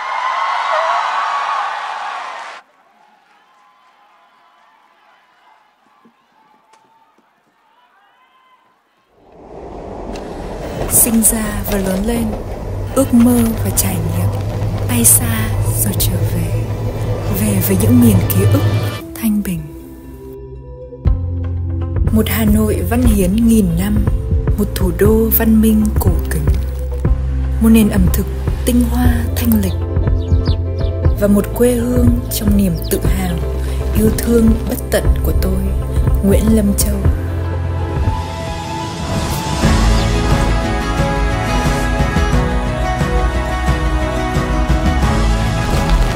Có một Hà Nội không thể bỏ lỡ, dù chỉ một lần.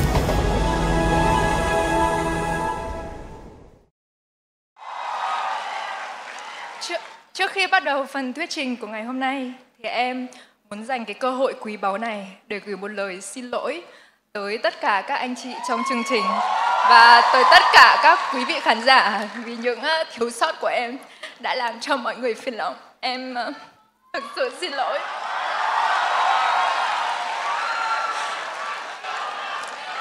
Tự hào Hà Nội chính là quê hương của em.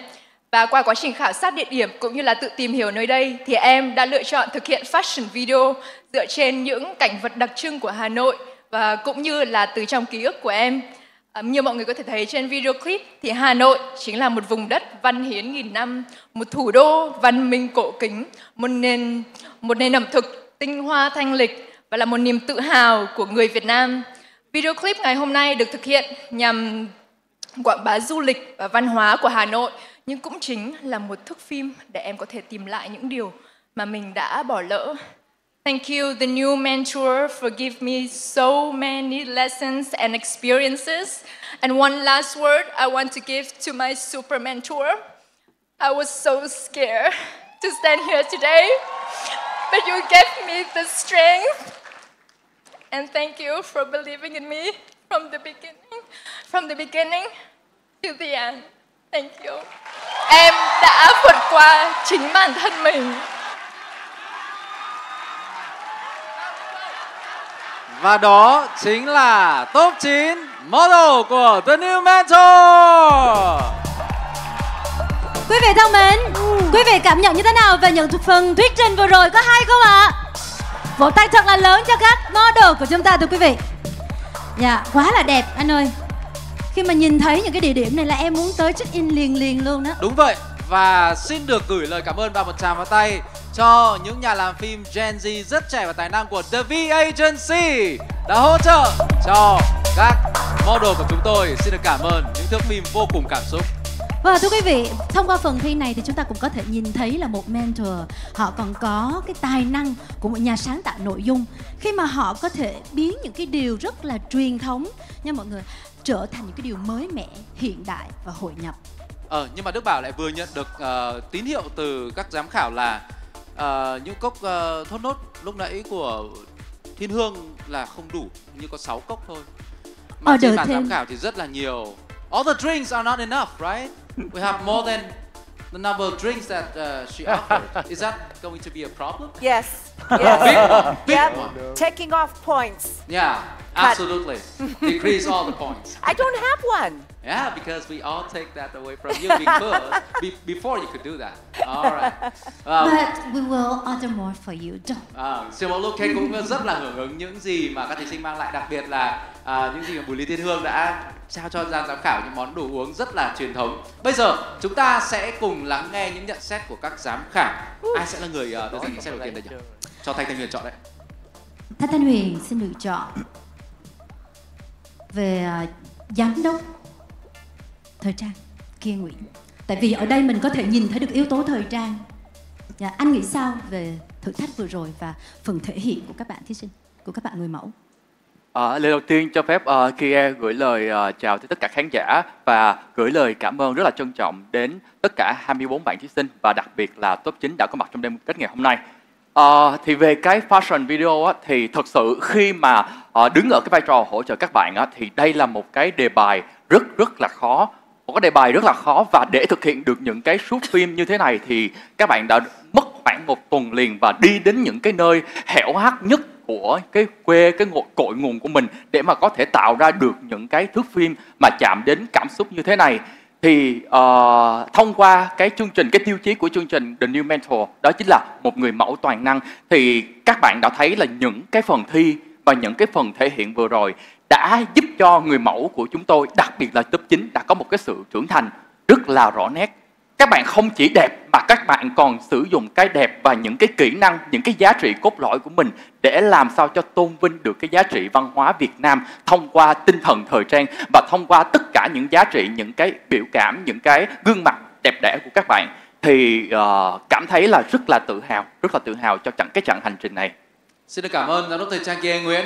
Quả thật là một cái hành trình không ít những khó khăn, dậy sớm, làm việc tới tận khuya, vì yếu tố thời tiết mà rất nhiều lần phải chờ đợi, đúng không? Nhưng cái hành trình mà các bạn, tôi nghĩ rằng là quan trọng nhất chính là hành trình về cảm xúc, trở về với cội nguồn, với những cái giá trị mà làm nên con người các bạn ấy. Và tiếp theo rất là muốn được hỏi ông Lê Xuân Trường ạ. Chắc chắn là về mặt hình ảnh thì chúng ta phải dành những lời khen tặng. Còn có điều gì khiến cho ông cảm thấy rất thích với phần dự thi vừa rồi của các model? Cảm ơn câu hỏi của Đức Bảo. Trân trọng kính chào tất cả quý vị. Thật ra thì tôi yêu hết tất cả 9 cái clips vừa rồi.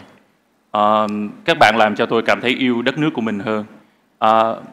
Tôi thích cái cách mà các bạn tiếp cận, các bạn kể cái câu chuyện nó rất là mới, nó rất là Gen Z, nó thổi một cái hồn mới khác hẳn với tất cả những cái video clip quảng cáo về hình ảnh của Việt Nam, văn hóa Việt Nam mà chúng ta đã từng thấy. Và đặc biệt hơn nữa là cái cách thuyết trình của các bạn. Tôi thấy rằng là tôi cũng đã theo dõi cái chương trình này qua 9 tập. Thì rõ ràng là tôi thấy một số bạn đã tự tin hơn rất nhiều và các bạn trưởng thành hơn rất nhiều. Rất là trân trọng cái sự đóng góp và cái đam mê của tất cả các bạn và chúc mừng các bạn. Xin được cảm ơn ông Lê Xuân Trần, đại diện nhãn hàng Samsung. Vâng ạ, và Thanh Huyền cũng mong muốn được lắng nghe những lời chia sẻ từ một vị giám khảo nước ngoài, bởi vì chúng ta có thể biết được là góc nhìn của một vị khách nước ngoài về văn hóa ẩm thực và du lịch con người của Việt Nam như thế nào. So Lucas, yes, may I bother you again? Of course. Yes. So can you share with us your thoughts about this fashion videos, especially about the Vietnamese culture here? I'm very impressed with all of the 9 videos because I think that the ladies were the ones who kind of directed and said how they wanted their own video to be. So one, I liked how they represented their hometown, and then also how some of them incorporated their personal life into the video. So it made it touching as well. I thought that was really beautiful as well. Xin cảm ơn, thank you very much, Supermodel Lucas. Siêu mẫu Lucas đã chia sẻ rằng là cô ấy cực kỳ ấn tượng với cả 9 video clip. Bởi vì là các thí sinh, thứ nhất là các bạn ấy đã gần như đóng một vai trò là một đạo diễn cùng với ekip để làm nên được video theo đúng ý, mong muốn và những cái tình cảm của các bạn ấy dành cho quê hương nơi chôn rau cắt rốn. Thứ hai là các thí sinh đã thể hiện một phần cái cuộc sống con người của các bạn ấy thông qua những hình ảnh trong video clip, và đó thực sự là một cái điều thành công của tất cả các model trong phần dự thi vừa rồi. Xin chúc mừng các bạn. Thank you. Một lần nữa xin được chúc mừng cho các người mẫu đã thể hiện rất là tốt qua các fashion video của mình. Và xin chào giám khảo host Dược sĩ Tiến ạ. Có thể nói là thông qua 9 tập phát sóng thì Dược sĩ Tiến đã để lại rất là nhiều những cung bậc cảm xúc khác nhau cho tất cả những quý vị khán giả. Vậy thì cảm xúc của anh với những fashion video và đặc biệt là phần thuyết trình của các người mẫu như thế nào? Xin gửi lời chào tới tất cả quý vị khán giả đang theo dõi chương trình và tất cả quý vị khán giả đang có mặt ở đây. Cảm xúc của Tiến ngay lúc này đó là một cái lòng biết ơn rất sâu sắc với tất cả các bạn người mẫu đã đăng ký tham gia chương trình. Chính vì có các bạn cho nên mới có chương trình này, và chính cái fashion video của các bạn đã làm anh thật sự rất tự hào. Anh ngồi ở đây mà chỉ biết wow, quá đẹp, quá xuất sắc. Và một lần nữa anh cảm ơn top 9 đã cho anh một cái trải nghiệm cực kỳ thú vị và xuất sắc trong cái đêm chung kết ngày hôm nay. Anh tự hào về các em. Cảm ơn các em. Xin được cảm ơn host Dược Sĩ Tiến và cảm ơn tất cả các giám khảo đã đưa ra lời nhận xét. Còn lúc này đây, trên tay của Đức Bảo là kết quả top 5 model sẽ đi tiếp và đến gần hơn bao giờ hết với danh hiệu quán quân của The New Mentor. Và thưa quý vị, ngay sau đây sẽ là 5 cái tên người mẫu xuất sắc nhất sẽ lọt vào top 5 của chương trình đêm nay The New Mentor 2023. Let's find out top 5 The New Mentor. Thí sinh đầu tiên đến từ team nào thưa quý vị? Của Super Mentor. Của Super Mentor ngồi cạnh Dược Sĩ Tiến. Thúy Quỳnh. Xin được chúc mừng Thúy Quỳnh đến từ team Hương Giang.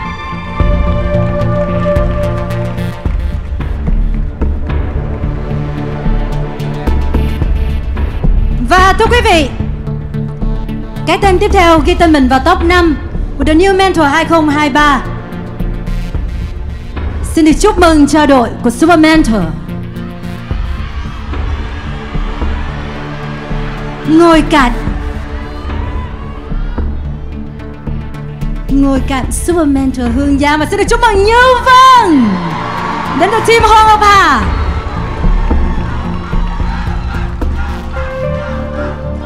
Chúc mừng Như Vân. Và như vậy là có 2 cái tên đã bước vào top 5. Model tiếp theo sẽ là một thí sinh trùng tên với một Super Mentor, Đỗ Hương Giang tới từ team Hương Giang.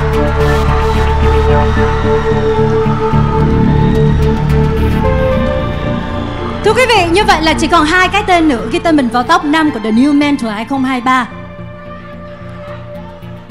Quý vị chờ đón cái tên nào ạ? Cho chúng tôi nghe thấy được không ạ?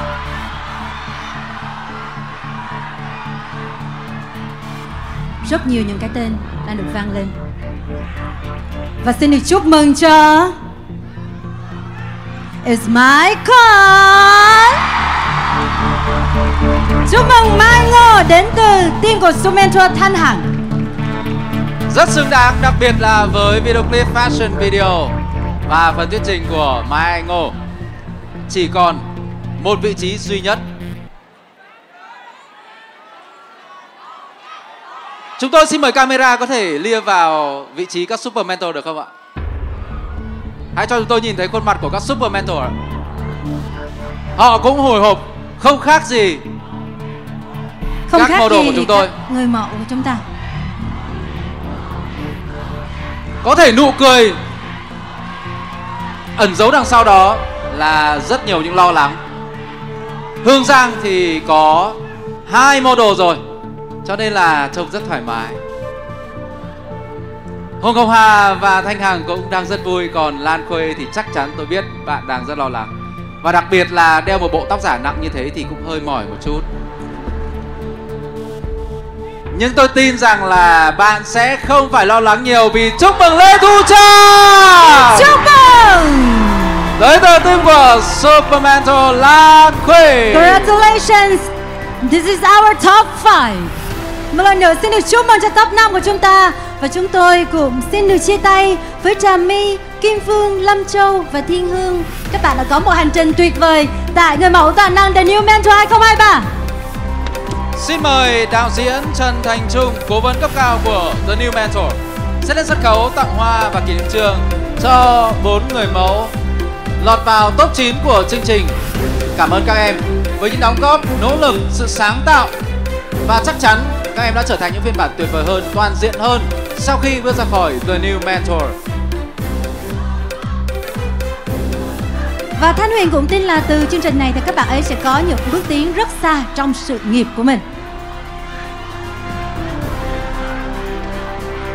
Hãy dành một tràng pháo tay thật lớn cho các model của top 9 The New Mentor. Xin được cảm ơn đạo diễn Trần Thành Trung.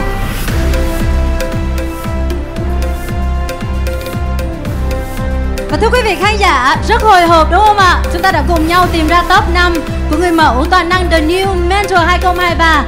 Chương trình sẽ còn có rất nhiều những điều thú vị kế tiếp. Chắc chắn là như vậy rồi. Top 5 của chúng ta sẽ vẫn còn những phần thể hiện cực cháy nữa, cực slay nữa. Và đương nhiên không thể nào không nói tới những màn trình diễn của các Super Mentor. Nhưng mà điều đó sẽ đến sau. Bây giờ thì chúng tôi rất muốn quý vị chúng ta hãy cùng nhớ lại tất cả một hành trình, không chỉ thông qua những hình ảnh mà chúng tôi đã trình chiếu từ đầu đâu, mà đó là những cảm xúc mà chương trình này đã mang lại cho quý vị.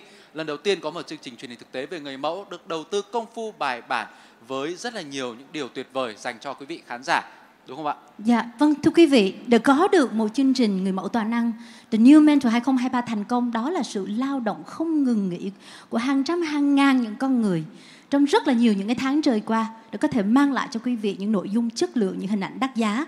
Và ngay bây giờ hãy cùng nhìn ngắm những hình ảnh hậu trường phía sau. Mời quý vị. Trải qua 9 tập phát sóng, 6 tháng chuẩn bị và hơn 3 tháng ghi hình và hậu kỳ, The New Mentor người mẫu toàn năng 2023 đã chứng minh được bản sắc riêng của mình. Là chương trình thực tế về thời trang đẳng cấp đúng với tiêu chí ban đầu, khẳng định lại vị trí của người mẫu trong làng thời trang Việt Nam. Để tạo ra một chương trình với format 100% original do người Việt sáng tạo, không thể không kể đến sự đóng góp to lớn của ekip gần 1.000 con người ngày đêm nỗ lực vượt qua nhiều khó khăn, thử thách đã cùng nhau tạo nên một mùa The New Mentor người mẫu toàn năng hấp dẫn, lôi cuốn, đáp ứng được kỳ vọng của hàng triệu khán giả trên khắp Việt Nam và khán giả quốc tế. Đó là những chuỗi của những cuộc họp bất tận, mỗi cuộc họp dài từ 3 đến 4 tiếng. Thực sự là khủng khiếp, và cái số lượng layout mà các em phải chuẩn bị cho thí sinh, chưa tính cho Super Mentor, chưa gồm đêm chung kết, đã đến 500 bộ trang phục. Nói ra như vậy để chứng tỏ đó là tâm huyết của tất cả đội ngũ, ekip để xây dựng nên một chương trình thật sự chất lượng. Sẽ là thiếu sót nếu không nói đến những chiến binh làm việc mọi lúc, mọi nơi, trước và sau chương trình như đội ngũ sản xuất, đội ngũ biên tập, truyền thông, hậu kỳ, âm thanh, ánh sáng. Ekip này là một ekip trong mơ, không chỉ cho các chương trình truyền thực tế tại Việt Nam mà ngay cả các chương trình giải trí hàng đầu của showbiz Việt cũng mong muốn có những ekip hàng đầu như thế này. Họ là những mentors trong chính công việc mà mình đảm nhận, luôn làm việc với tinh thần toàn năng vì một mục tiêu chung là tạo ra một chương trình toàn năng nhằm đảm bảo được nội dung hấp dẫn cũng như những thông điệp ý nghĩa về nghề người mẫu gửi đến cho khán giả gần xa một cách đúng đắn nhất. Và chắc chắn lịch sử các chương trình truyền thực tế tại Việt Nam sẽ ghi nhận The New Mentor là một chương trình thành công bậc nhất tại Việt Nam trong năm 2023. Để có được một mùa The New Mentor người mẫu toàn năng 2023 thành công vang dội và bùng nổ, không thể không nhắc đến sự đồng hành đầy tâm huyết của các nhà tài trợ. The New Mentor đã thu hút được các nhãn hàng khó tính, tin tưởng, đặt trọn niềm tin để đưa các sản phẩm của mình vào trong các hoạt động của chương trình, từ Comprehensive Area cho đến Ruin Area. Các nhà tài trợ đã tạo cơ hội cho các người mẫu được làm việc với đa dạng các thương hiệu, từ các thương hiệu cao cấp, hàng đầu trong từng lĩnh vực. Có những thương hiệu lần đầu tham gia một chương trình truyền hình thực tế như Bulgari, tạp chí L'Officiel, đến các nhãn hàng thời trang, mỹ phẩm, gia dụng, đại chúng. Đặc biệt, The New Mentor là chương trình thời trang đầu tiên được các nhãn hàng sử dụng các sản phẩm video, viral lift, fashion lift ngay lập tức trong chiến dịch truyền thông mà không cần thông qua chỉnh sửa sau chương trình. Không chỉ tạo điều kiện cho người mẫu có cơ hội cọ sát thực tiễn, sự đồng hành của các nhãn hàng cũng tạo điều kiện nâng cao các thử thách cho chương trình, cũng như giúp các người mẫu phát triển toàn diện các kỹ năng trong nghề. Không chỉ đi cùng The New Mentor trong các hành trình vừa qua, mà các nhà tài trợ vẫn tiếp tục đồng hành cùng chúng tôi để giúp các người mẫu tỏa sáng, xinh đẹp và hoàn thiện hơn trong hành trình sắp tới, đặc biệt là đêm chung kết hôm nay.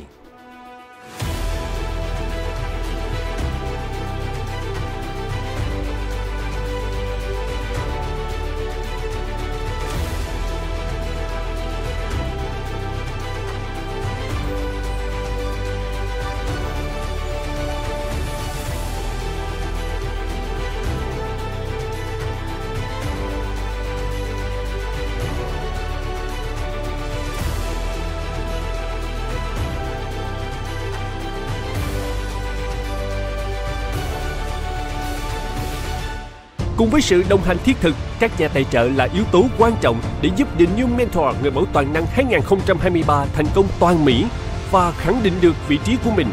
The New Mentor không đơn thuần là một chương trình về người mẫu, mà còn là nơi giúp các người mẫu phát triển toàn diện về bên trong lẫn bên ngoài.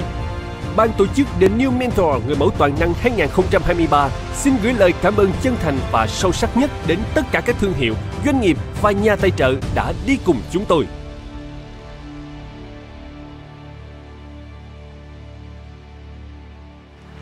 Kính thưa quý vị, và ngay lúc này chúng tôi xin được trân trọng kính mời đại diện của các nhãn hàng, các nhà tài trợ, các đối tác sẽ cùng tiến lên sân khấu ngày hôm nay để có thể nhận hoa và kỷ niệm chương từ đại diện nhà sản xuất Host Dương Sĩ Tiến.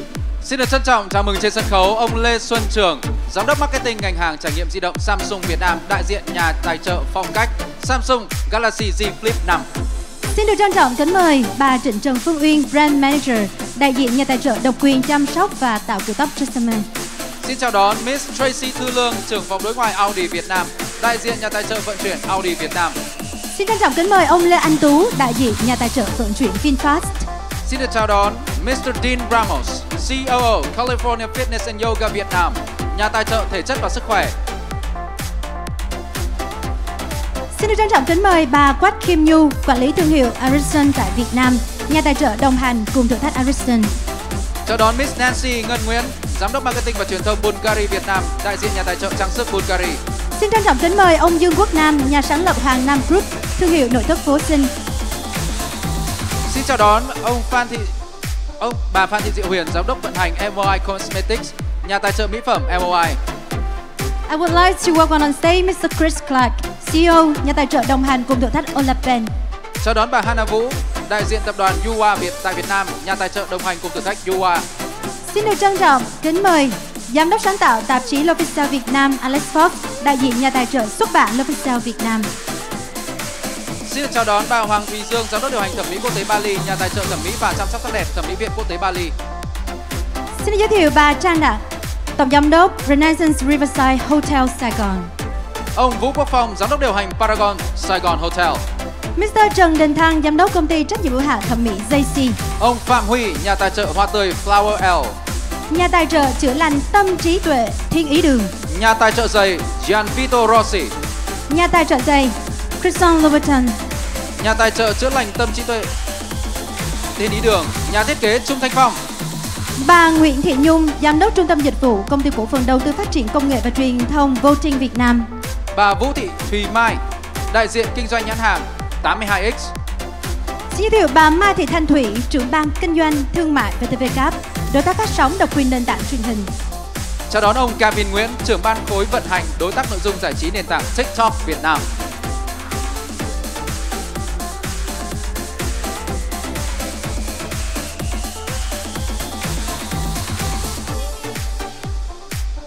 Chào đón anh Du Vũ TV Agency, đối tác đã thực hiện những hình ảnh rất tuyệt vời cho The New Mentor.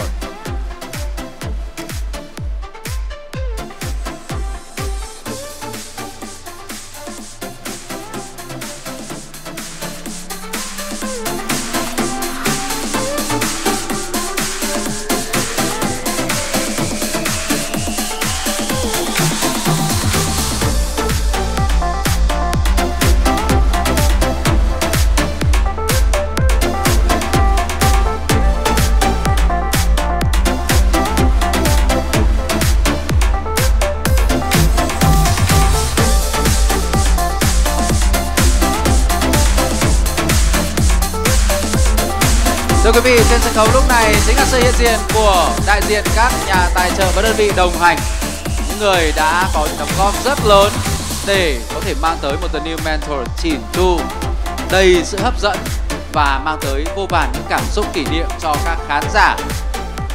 Hãy dành một tràng pháo tay cho đại diện các đơn vị tài trợ. Thưa quý vị, chúng tôi xin được cảm ơn sự đồng hành của quý vị rất nhiều. Thank you. Thank you very much, representatives from sponsors. Và tiếp theo, chúng tôi xin mời đại diện của nhà sản xuất Host Dược Sĩ Tiến sẽ trao tặng hoa và kỷ niệm chương cho các thành viên ekip và các đối tác đồng hành đã cùng nhau đóng góp là tạo nên chương trình The New Mentor trong thời gian qua. Xin mời cố vấn cấp cao đạo diễn Trần Thành Trung, giám đốc công ty T Production. Xin được mời lên sân khấu giám đốc sản xuất ông Mai Phước Lộc. Xin mời đồng giám đốc sản xuất bà Trương Thị Tường Vi, CEO Iris AMC. Xin được mời ông Dương Phước Bảo Lâm, giám đốc điều hành SG Star Group. Xin mời giám đốc sáng tạo Creative Director Alex Fox. Xin được mời giám đốc thời trang Fashion Director Kia Agency.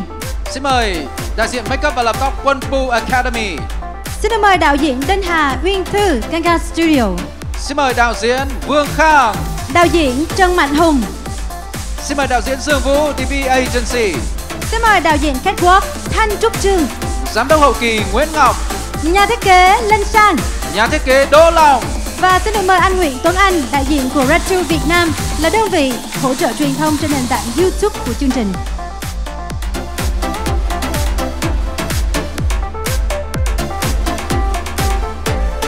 Những con người ở trong hậu đài có thể nói rằng là cũng lao tâm khổ tứ cùng với chương trình trong suốt thời gian qua, đã giúp cho chúng tôi mang tới cho các thí sinh những thử thách, những shoot hình và những khoảnh khắc thật tuyệt vời.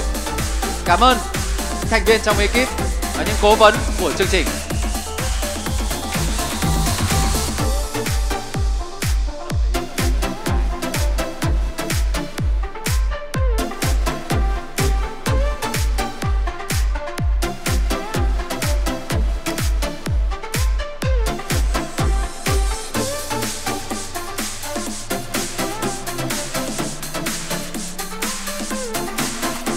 Và đây chính là những con người đã góp phần rất lớn đã tạo nên sự thu hút cho người mẫu toàn năng The New Mentor 2023. Hãy dành cho họ một tràng vỗ tay thật lớn. Xin được trân trọng cảm ơn. Và xin mời tất cả quý vị chúng ta cùng trở về với chỗ ngồi của mình. Và xin được giữ host Dược Sĩ Tiến ở lại sân khấu. Một người đang cực kỳ nhiều những cảm xúc lúc này đúng không? Chặng hành trình của The New Mentor mùa đầu tiên cũng sắp kết thúc rồi. Hãy cho chúng tôi biết những cảm xúc của Dược Sĩ Tiến. Xin chào tất cả mọi người, xin gửi lời chào tới tất cả quý vị khán giả đang có mặt tại đây. Gửi lời chào tới tất cả quý vị đang theo dõi chương trình và xin cảm ơn tất cả sự ủng hộ của mọi người cho The New Mentor tới thời điểm hiện tại. Tiến không biết nói gì hơn bởi vì ngày hôm nay là một cái thời điểm mà Tiến cảm thấy vô cùng tự hào và Tiến không nghĩ rằng là mình có thể làm được nhiều như vậy nếu không có tất cả sự ủng hộ của tất cả quý vị. Từ ekip, từ chính các Super Mentor, các Super Churches, từ các bạn thí sinh, bởi vì chính các bạn thí sinh mà chúng tôi gọi là người mẫu trong chương trình, chính các bạn là cái nguồn động lực để Tiến tạo nên cái chương trình này, và chính sự xuất hiện của các bạn chính là cái điều đặc biệt nhất để The New Mentor xuất hiện, tồn tại và làm Tiến tự hào. Tiến xin cảm ơn tất cả những quý vị khán giả đã luôn ủng hộ cho chương trình, cảm ơn tất cả các anh chị em báo chí truyền thông, cảm ơn tất cả mọi người vì tất cả những điều tốt đẹp mà mọi người đã mang tới cho The New Mentor. Ngày hôm nay Tiến không biết nói gì khác ngoại trừ cái lời cảm ơn này. Và Tiến biết rằng ngày hôm nay chúng tôi không phải chỉ tìm ra một người chiến thắng duy nhất là quán quân, mà Tiến mong muốn rằng sự xuất hiện của The New Mentor sẽ mang tới thật nhiều những người chiến thắng, là tất cả những bạn người mẫu đã dũng cảm bước vào trong cuộc thi này. Tiến hy vọng là The New Mentor đã không làm các bạn thất vọng, bởi vì tất cả những gì các bạn đầu tư, tất cả những lớp áo hào quang mà các bạn đang có, các bạn sẵn sàng rũ bỏ để tham gia The New Mentor. Và Tiến tin chắc rằng The New Mentor không phải chỉ tìm một quán quân, và không phải chỉ là một cuộc thi để tìm quán quân, bởi vì The New Mentor được tạo ra nhằm mục đích tạo cho tất cả các bạn cái cơ hội để được làm việc với 4 vị Super Mentor ở đây. Và Tiến nghĩ rằng chính cái khoảng thời gian mà các bạn được làm việc với các Super Mentor, được hiểu về tư duy của họ, được biết cái cách làm việc của họ và được họ hỗ trợ trước, trong và sau cuộc thi mới là cái điều quan trọng nhất, hơn cả cái ngôi vị là quán quân hay top 3 hay top 5 hay top 9 hay bất kỳ một cái top nào của The New Mentor. Và Tiến hy vọng tất cả các anh chị em báo chí truyền thông sẽ luôn luôn ủng hộ cho tất cả những người mẫu của chúng tôi, những người đã tỏa sáng trong đêm chung kết ngày hôm nay, những người đã thực sự tham gia vào The New Mentor và bứt phá chính mình, cũng như là hãy luôn luôn dành tất cả những tình yêu thương của quý vị khán giả cho tất cả những người mẫu. Họ đã có mặt ở đây, họ đã chứng minh cho chúng tôi biết người mẫu là như thế nào, không phải chỉ là những người mặc những bộ trang phục trên mình, mà còn là những người hết sức trí tuệ, hết sức tiềm năng và đặc biệt là khả năng học hỏi, thích nghi, ứng biến, luôn luôn đầy màu sắc của tất cả các thí sinh của chúng tôi. Và bây giờ Tiến chỉ muốn nói là Tiến thật sự cảm ơn tất cả mọi người vì tất cả những điều mà mọi người mang đến. Rất nhiều tâm huyết thưa quý vị. Thank you so much for your dedication. Cảm ơn host Dược Sĩ Tiến. Không biết rằng là chúng ta sẽ chờ đón những điều gì trong những phút tiếp theo đây. xin được chia sẻ với quý vị khán giả là chỉ còn một phần thi nữa thôi, tới từ top 5 các model của The New Mentor, và sẽ là một thử thách mà chúng ta cùng được nhìn lại những gì đã khiến cho họ được tất cả chúng ta yêu mến, bên cạnh khả năng lãnh đạo, đạo diễn và thực sự là một mentor. Trước khi đến với điều đó thì hãy cùng trò chuyện một chút với các giám khảo của chúng ta. Em thấy chị Lucas là phải đeo kính lên rồi đó. Yeah, we can see that you put on your glasses. Yes, because Yes, just you know, all the lights. Oh, you, him, or me? I've got my glasses on as well. I'm looking at you. He has his glasses on from the beginning. I have to make sure I can see because the next one is the very most important part of this competition, I think, which is the catwalk and the posing. So that's why I have my glasses on, so I can make sure I can see every detail. So you don't miss anything. So I don't miss anything. Simon Lucas thì đã phải đeo kính lên, thưa quý vị, để chuẩn bị theo dõi phần trình diễn tiếp theo, phần thi tiếp theo của top 5. Và ở đó thì sẽ có rất là nhiều những chi tiết mà các bạn đã thể hiện qua những bước chân sải bước catwalk, những gì mà đã làm nên tên tuổi và phẩm chất người mẫu của những model này. Và chắc chắn là không để cho quý vị chờ đợi lâu hơn nữa. Phần trình diễn tiếp theo, xin mời quý vị sẽ cùng nhìn ngắm bộ sưu tập dạ hội được mang tên Eclipse đến từ nhà thiết kế Đỗ Long, được trình diễn trên nền nhạc của bài hát tên là Hoa Sen. Và đây thưa quý vị là một bài hát đã được sáng tác độc quyền dành riêng cho chương trình Người mẫu tài năng The New Mentor. Và phần này sẽ được thể hiện với giọng ca của nữ ca sĩ Dương Hoàng Yến cùng với rapper 24K Ride. So let's welcome.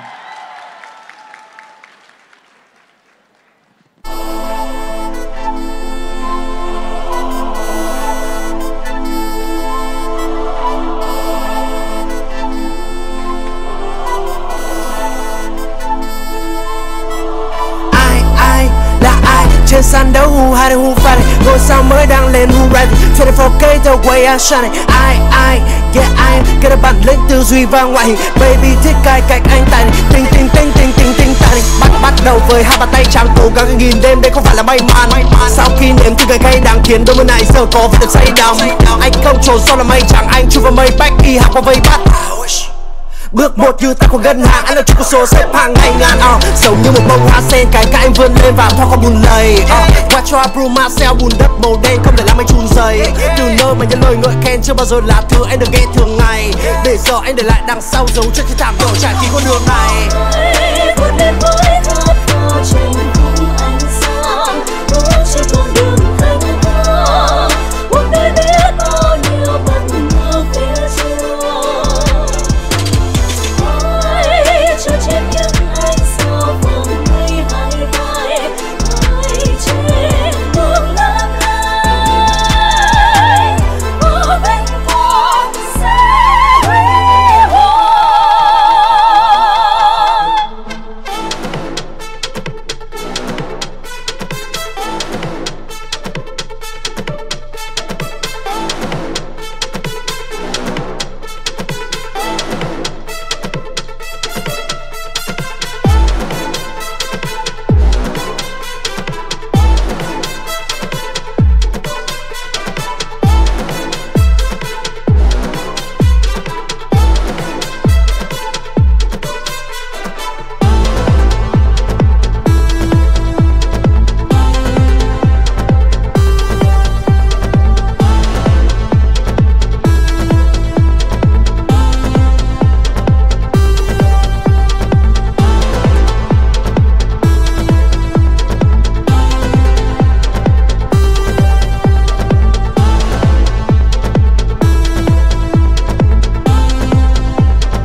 hiding, who fighting? Ngôi sao mới đang lên, who rising? 24K the way I'm shining. I, yeah I get bản lĩnh tư duy và ngoại hình. Baby thích cai cách anh tài tình, tình tài. Thái độ quan trọng của tài năng, luôn kiêm tốn như nhạc nên là phải căng. Bản chất xám khi ra các phải trang bao con biển giữ trái tim là hải đăng. Đây chỉ là sự may mắn, đây là nhiều tôi cố gắng cộng lại được vài trăm. Đây không chỉ là nhan sắc, đây là sự tăng cấp của một thế tài năng. Học từ những người đi trước giờ khi anh nước họ mà được đấy chứ. Bằng qua một lại thử thách, anh chỉ dùng một cách, đấy là stay true. They mentoring me to be perfect, I'll be the new mentor one day. Trên đường chinh phục những ước mơ với anh thì mọi ngày luôn như là Monday. Vươn lên với khát khao trên cùng ánh sáng, bước trên con đường thăng hoa. Cuộc đời biết bao nhiêu mừng mưa phía trước. Hãy trao trên những ánh sao vàng đầy hai vai, hãy trên đường lần này có vinh quang sẽ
của người New Mentor. Quý vị có thể dành một tràng vỗ tay thật nồng nhiệt và lớn hơn nữa cho phần trình diễn này có được không ạ? So lit, được đấy chứ. Xin được mời Du Hoàng Yến và 24K Ride có thể là đến gần Thanh Thanh Huyền để chúng ta có thể chia sẻ nhiều hơn về phần trình diễn rất là đặc biệt này có được không ạ? Dạ. Quý vị, đây là một phần thi về catwalk và posing. Và Thanh Huyền thấy là không chỉ có các thí sinh đâu, mà hồi nãy là cả 24K Ride và cả Du Hoàng Yến cũng đi lên trên cái phần thử thách đó, cái bàn. Thì mình cảm thấy như thế nào trong cái lúc đó? Có khó để mà mình tạo dáng và mình giữ cái bình tĩnh để mà trình diễn hay là không ạ? Chắc là lúc nãy có thể mọi người nếu mà để ý thì khi mà Yến vừa mới bước trên cái bục cái thì có vẻ hơi trơn ạ, và Yến đã suýt thì trượt, may quá có 22K Ride đã đỡ Du Hoàng Yến và để Yến có thể đứng ở trên cái bục đấy một cách mà nói chung là nó sẽ vững nhất, chứ không lúc ấy thì mình mới thấy cảm thấy là công nhận là thực sự là mình rất là nể các bạn người mẫu khi mà các bạn đứng ở trên đấy khó như vậy mà vẫn tạo được rất là nhiều cái dáng rất là đẹp. Dạ, còn đối với lại 24K Ride thì Ride cảm thấy như thế nào khi mà đây là một phần trình diễn mà kết hợp với thời trang, thì cái điều này có làm cho âm nhạc và cái phần rap của mình thăng hoa hơn hay không? Thực sự thì đối với em hôm nay được xuất hiện ở đây là một cái vinh dự và cũng là một cái hãnh diện rất lớn khi mà được góp mặt trong một cái sự kiện nó hoành tráng, nó quy mô như thế này. Thế nên là đến bây giờ em vẫn đang cảm thấy rất là tuyệt vời. Yeah. Yeah. Thưa quý vị, bài hát này có tên gọi là Hoa Sen và Thanh Huyền được biết đây là một bài hát đã được sáng tác độc quyền chỉ dành riêng cho chương trình, để mình có thể chia sẻ nhiều hơn về cái nguồn cảm hứng nào để mà có thể tạo nên được cái tác phẩm này được không ạ? Khi mà chương trình có gửi một lời mời đến em và muốn em góp mặt trong một bài hát cho tiết mục này, thì cái suy nghĩ đầu tiên, cái nguồn cảm hứng đầu tiên của em là bông hoa sen. Nó sinh ra và lớn lên ở trong bùn lầy, nhưng mà nó luôn luôn tỏa hương thơm và nó luôn luôn đẹp nhất, và nó có thể đại diện cho người Việt Nam mình. Vâng, rất tuyệt vời. Một tràng phát tay nữa cho Dương Hoàng Yến, 24K Ride. Còn ngay bây giờ, anh Đức Bảo. Shout out to 24K Ride, Dương Hoàng Yến, yo! Yeah! Bởi vì các thí sinh thì rất là tuyệt vời rồi, nhưng mà hai nghệ sĩ này thì thực sự là đánh cắp trái tim của tôi rồi. I thank you. Wonderful. Còn bây giờ thì Đức Bảo lại đang được ngồi ở đây, một vị trí mà cực kỳ là nhiều áp lực, đó chính là các giám khảo, các super judges. Và thực sự đây là những chiếc ghế nóng khi mà chúng ta càng thấy được tài năng của những người mẫu, những màn trình diễn được đầu tư công phu như thế nào thì việc mà họ phải làm càng khó đến bao nhiêu. I'm just talking about how hard it is to do your job. That's why I'm not going to be able to do it, of course. Mr. Han Jin. Yeah. You said that you want to bring these talented models to the international markets, specifically, maybe to Korea in the near future. After what you saw, is that easier now? Yeah, I think so. But I cannot guarantee for that, sure. But well, we'll find the chance. Okay. But especially that performance, that challenge. Last performance was great. On the wind table. Do you like it? Yeah, I like the pose, the wind table. They so lovely, so fantastic. Yes, thank you. Ông Han Jin tới từ SM Entertainment Việt Nam thì chia sẻ rằng là ông ấy rất là thích và cảm thấy rằng những gì mà các model của chúng ta thể hiện đã khiến cho ông cảm thấy cái việc mà ông có thể kết nối các bạn ấy với những sàn diễn thời trang hay là những công việc ở thị trường quốc tế trở nên dễ hơn rất là nhiều, đặc biệt là với phần thể hiện trên sàn gió. Designer Mu Asaba. Yes. What do you love most about the second challenges on the wind table? You know, in fashion, we have a say that the most difficult things to work with is baby, animals, and winds. Yeah. So, you know what? The 5 finalists is doing fantastic. I have to commend them. I mean, some of them are doing fantastic, and it's time for Asian models now. So I wish you all the best, not only to win the show, but to make the world's model as well. Thank you very much, designer Mu Asaba. Ông Mu Asaba có thể chia sẻ với chúng ta là trong thời trang, đặc biệt là với công việc của người mẫu, thì cái khó nhất để họ có thể kết hợp trình diễn cùng, thứ nhất là các em bé, hai là thú vật, động vật, rất là khó đúng không ạ? Và thứ ba chính là gió. Và những gì mà các thí sinh, các model của chúng ta trong top 5 đã làm được thì xứng đáng những tràng pháo tay lớn nhất. Xin được chúc mừng với những lời khen đó. And look here, of course. Yes. You must have worked with wind many times. Many times, yes. So, she always beat the wind. I am the wind. Oh, yeah. Big one. Yeah. Swept everyone away with your beauty. No, thank you. But let's focus on the contestants. Yes. Do you love what they did on the wind table? I think that's very difficult, especially with the outfits. Yeah. If you're lucky and you catch the wind at a good angle, then that pose will look amazing. But sometimes, if you practice, the wind is not always going to be the same. The material will not fly the same. So it's all about the rhythm, it's about the pose, and it's about if your dress gets caught, if you step on it, then your dress won't look beautiful. So it's very difficult, that short challenge. It's also luck as well, and skill. And improvisation, right? Exactly, Yeah. yes. Just like my work. No script here. You're so good. Thank you so much.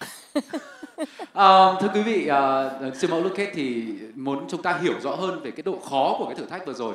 Bởi vì là cho dù là các người mẫu của chúng ta có tập luyện nhiều như thế nào, thì cái việc mà các bạn ấy phải gặp những cái luồng gió khác nhau, những cái dáng pose khác nhau, thì nó sẽ tạo thành một cái kết quả rất là khác. Có thể sẽ thành công, có thể không. Vì vậy là làm tốt hay không, những gì mà quý vị nhìn thấy đôi khi nó là kết quả của may mắn, của sự ứng biến và của kỹ năng của những người mẫu. Và đó là những nhận xét của một vài những vị giám khảo. Còn bây giờ thì những phần thi đã ở lại phía sau chúng ta. Và bây giờ là những món quà cho những khán giả yêu mến của The New Mentor. Phần trình diễn của các Super Mentor cùng với các học trò của mình. Và đầu tiên sẽ là Super Mentor Thanh Hằng cùng với các học trò Mai Ngô, Kim Phương, Bùi Lý Thiên Hương, Ngọc Ánh, Tường Vân và Hồng Hành.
cùng với các học trò của mình và hãy dành tràng tay thật lớn cho các nghệ sĩ tới từ dàn hợp xướng Saigon Philharmonic Orchestra.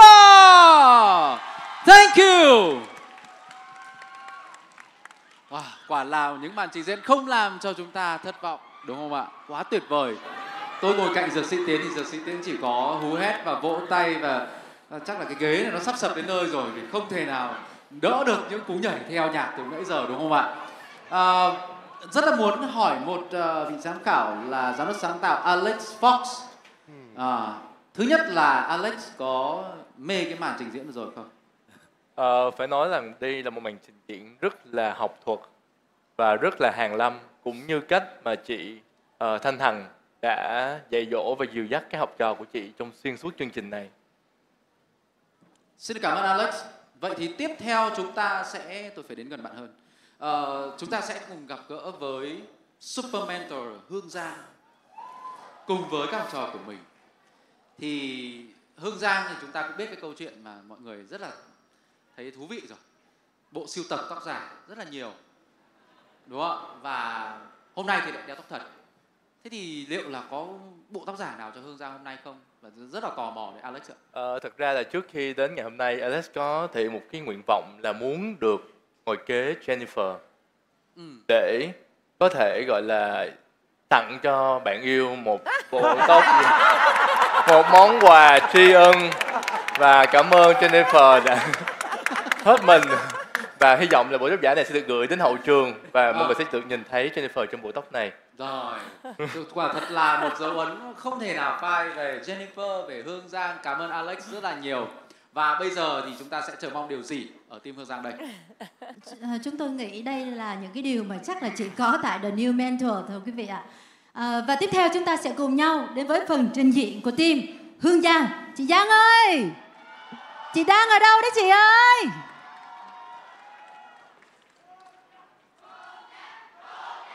You know my baby I'm so hot. Không cần thêm sự phân vân khiến cho bao anh đây phải chắc yêu thầm luôn cái cách em flow.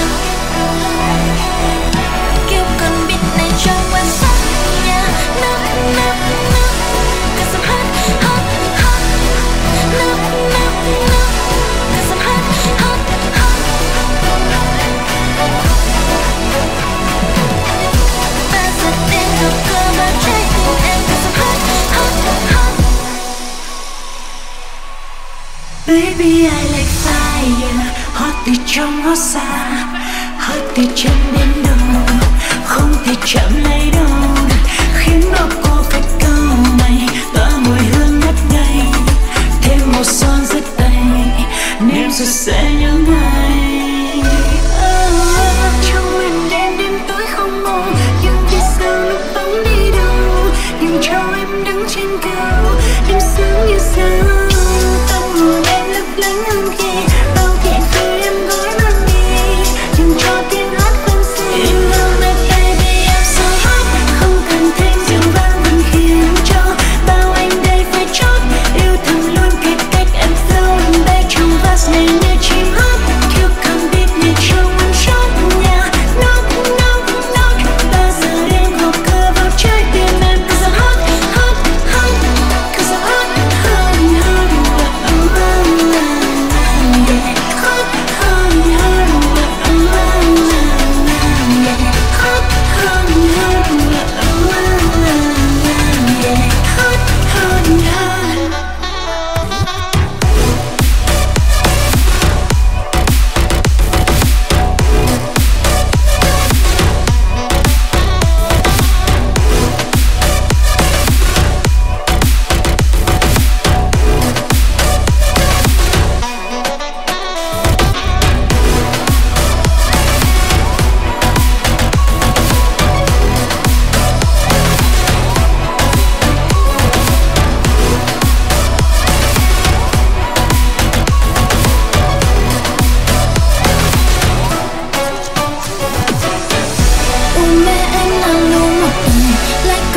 Không thưởng một lần, xem tình yêu này như trò chơi, cho thật tới đây không một dần. Baby anh cứ việc qua sáng, không phải ngăn bất kỳ đời, yêu anh như cách cách em trời, trời lắm đừng nhìn mắt.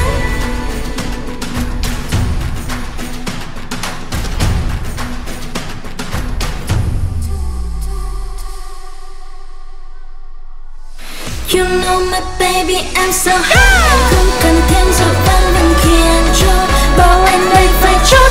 Yêu thầm luôn cái cách em flow em bay trong first này như trên hot. Yêu cần beat này trong one shot nha. Knock knock knock. Bao giờ tiếng gõ cửa vào trái tim em cứ sắp hot hot hot. Cứ sắp hot hot hot. Oh oh oh oh yeah. Hot hot hot oh oh oh oh yeah. Hot hot hot oh oh oh yeah. Hot hot hot hot hot hot. Hot hot hot. Thưa quý vị, một tràng pháo tay cho team của Hương Giang. Wow, sân khấu còn cháy hơn và nóng hơn bao giờ hết ạ. Thưa quý vị, và ngay lúc này, ngay bên cạnh của Thanh Huyền đó chính là cố vấn cấp cao của chương trình, đạo diễn Trần Thành Trung. Anh ơi, anh cảm thấy như thế nào đầu tiên là về phần trình diễn này? Rất là mãn nhãn và so hot. So hot. Dạ, và Thanh Huyền có thể hỏi anh một câu là anh nhìn nhận như thế nào về chương trình Người mẫu toàn năng The New Mentor trong một cái thời điểm mà tại Việt Nam của chúng ta có rất nhiều những show giải trí đình đám, đặc biệt là trong năm nay?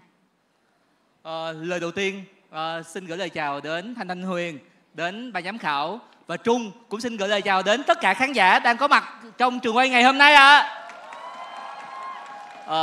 Một sự ngẫu nhiên là năm nay kinh tế rất là khó khăn, nhưng lại là một năm rất là sôi động của ngành giải trí.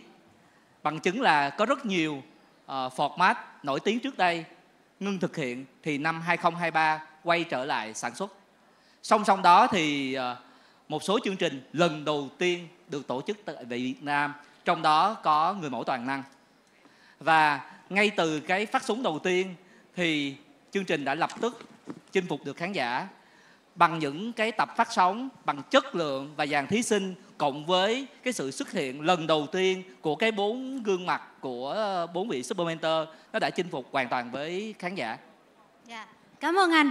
Và có thêm một câu hỏi nữa mà rất là nhiều những cái quý vị khán giả cũng như là cái giới mộ điệu thời trang họ thắc mắc, làm sao mà anh hình thành được chương trình Người mẫu toàn năng The New Mentor, làm sao mời được 4 cái tên so hot, 4 Super Mentor ngồi chung với nhau?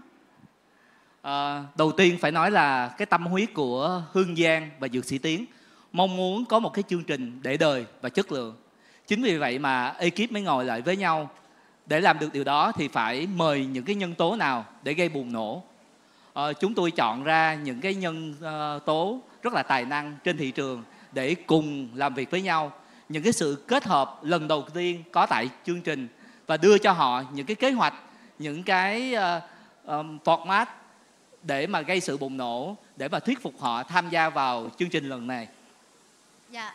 Và chắc chắn là chúng tôi thì chỉ nhìn thấy những cái hình ảnh rất là đẹp, những cái hình ảnh rất là lung linh. Nhưng mà Thanh Huyền nghĩ là sau đó còn có những thuận lợi, còn có những cái khó khăn. Anh có thể chia sẻ một chút về những cái điều này khi mà đồng hành cùng với Người mẫu toàn năng được không ạ? Khó khăn thì chắc đầu tiên á, là đây là format do người Việt và ekip viết format. Chính vì vậy mà không có bất kỳ một cái format gốc nào để mà chúng tôi so sánh, đối chiếu hay là học hỏi theo như là các format gốc ở nước ngoài. Cái khó khăn thứ hai là thời gian sản xuất khá là vất vả. Để có một tập phát sóng 120 phút thì đã quay đến 2 ngày. Mỗi ngày quay từ 16 đến 20 tiếng, khá là vất vả. Thì có được cái sự đón nhận của mọi người thì cái sự vất vả đó vô cùng xứng đáng. Vâng ạ. Và Thanh Huyền cũng được biết anh là người đã mời Super Mentor Lan Khuê tham gia vào chương trình. Và tiếp theo xin mời cố vấn cấp cao của chương trình, đạo diễn Trần Thành Trung cùng với tất cả những quý vị khán giả hãy cùng chờ đón phần thể hiện của team Super Mentor Lan Khuê.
I'm all kinds of bad when I drop on the beat.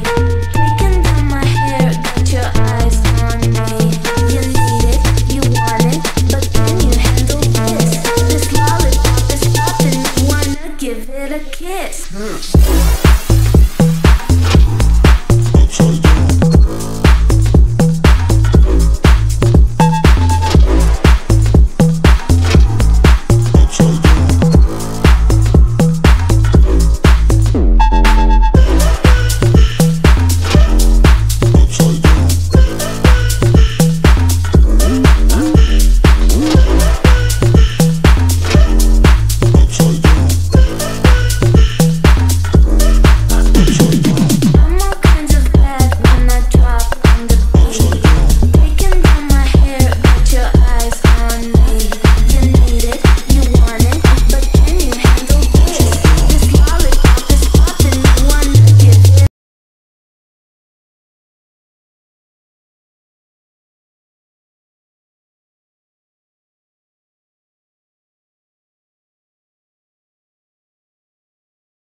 Một tràng pháo tay cho Super Mentor Lan Khuê cùng với team của mình và hai khách mời đặc biệt, siêu mẫu Hoa hậu Minh Tú và siêu mẫu doanh nhân Vũ Thu Phương. Những sự kết hợp rất tuyệt vời, thưa quý vị. Còn ngay bên cạnh tên mình ngay lúc này đó chính là nhà thiết kế Đỗ Long. Tối ngày hôm nay thì nhà thiết kế Đỗ Long có một bộ sưu tập được thể hiện trong đêm ngày hôm nay, bộ sưu tập Eclipse. Đúng không ạ? Vậy thì Thanh Huyền tin là những cái nguồn cảm hứng, những cái ý tưởng để mà sáng tạo nên bộ sưu tập này cũng được thể hiện qua những cái bước catwalk, thần thái, posing của các người mẫu của The New Mentor 2023. Anh cảm nhận như thế nào và anh có hài lòng với phần thể hiện của họ trong tối nay hay không? Ngày hôm nay thì Đỗ Long cảm thấy thực sự rất là hài lòng về phần trình diễn của tất cả các bạn thí sinh. Tại vì khi mà nhận lời tham gia chương trình ấy, thì Đỗ Long nhận thấy tâm huyết của nhà sản xuất cũng như tâm huyết của các Supermentor đã tập trung cho tất cả các thí sinh cũng như chương trình rất là nhiều. Và Đỗ Long khi mà nhận lời tham gia chương trình thì Đỗ Long cũng dành hết tâm huyết của mình cho bộ sưu tập lần này, và rất là vui và hạnh phúc khi thấy bộ tập của mình được các bạn thí sinh trình diễn rất là đẹp. Cảm ơn nhà thiết kế Đỗ Long. Thanh Huyền có thể hỏi anh một câu được không? Trong số các thí sinh của The New Mentor, anh thích người mẫu nào nhất? Nếu mà để nói thích người mẫu nào nhất thì anh sẽ thích người mẫu Như Vân. Tại vì Như Vân là một trong những người mà Đỗ Long đã chứng kiến cái quá trình mà trưởng thành cũng như phát triển của Như Vân hơn 10 mấy năm qua. Thì Đỗ Long nhận thấy Như Vân có một sự cố gắng, rất là cố gắng. Và ngày hôm nay rất là hạnh phúc khi thấy Như Vân trên sân khấu của The New Mentor trình diễn cái bộ Đầm Cô Lâm cực kỳ đẹp. Yeah. Ở đây ai là fan của Như Vân hả? Dạ. Thanh Huyền thấy là nhà thiết kế Đỗ Long cũng đã từng ngồi ghế giám khảo của rất là nhiều những cuộc thi nhan sắc. Vậy thì bây giờ nếu mà được ngồi ghế giám khảo của người mẫu toàn năng The New Mentor 2023 thì anh sẽ chọn người mẫu nào, và anh căn cứ vào những cái tiêu chí như thế nào để đánh giá họ là một người mẫu toàn năng? Chọn hai người được không? Nếu mà Đỗ Long được chọn ở vị trí nếu mà làm giám khảo thì Đỗ Long sẽ chọn thứ nhất là Như Vân, thứ hai là Hương Giang. Tại vì Đỗ Long nhận thấy hai bạn này có đầy đủ tất cả những tố chất của người mẫu toàn năng, vừa có thể tạo dáng được nè, pose rồi nói về tính chất commercial, và có khả năng là dẫn dắt đội nhóm rất là tốt. Dạ. Một câu hỏi cuối cùng, bởi vì câu hỏi này liên quan tới phần trình diễn tiếp theo, đến từ team của Supermentor Hồ Ngọc Hà. Dạ, mỗi lần mà quay clip với lại nhà thiết kế Đỗ Long á, quay clip với anh là khán giả nhận xét là không biết sao á, mà gương mặt của anh khi cười á với lại bé Lê Ông, hai bạn nhìn giống nhau quá. Anh thấy như thế nào với những cái lời nhận xét của khán giả? Đỗ Long nghĩ chắc là do Đỗ Long rất là hay xem clip của Long và cảm thấy là cả hai là rất là hài hước giống nhau, và đúng là thật sự là khi mà cười thì cũng có một chút đó giống nhau. Và ngày hôm nay khi mà Đỗ Long xuất hiện trên sân khấu của The New Mentor, và mọi người ơi hãy cùng ủng hộ cho mẹ Hà của bé Lê Ông phiên bản người lớn. Và sắp tới đây mẹ Hà sẽ trình diễn một màn trình diễn rất là chấn động và hứa hẹn sẽ bùng nổ trên sân khấu ngay lúc này và ngay bây giờ. Hãy xem là phần trình diễn này có căng hay không. Và đây là team của Supermentor Hồ Ngọc Hà.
Hello, it's me, Gucci Walk.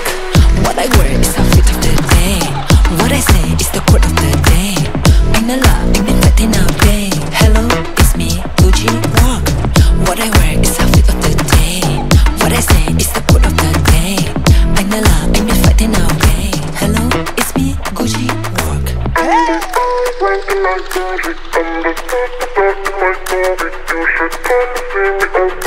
Hello, it's me, Gucci Walk. G-U-C-C-I, that's your type. I'm traumatized, but be your eyes. They want your show at midnight. I want your soul at the daylight. I know you're one of a kind. I know you will be mine. I'll show you just why. Baby, you see, you am calling.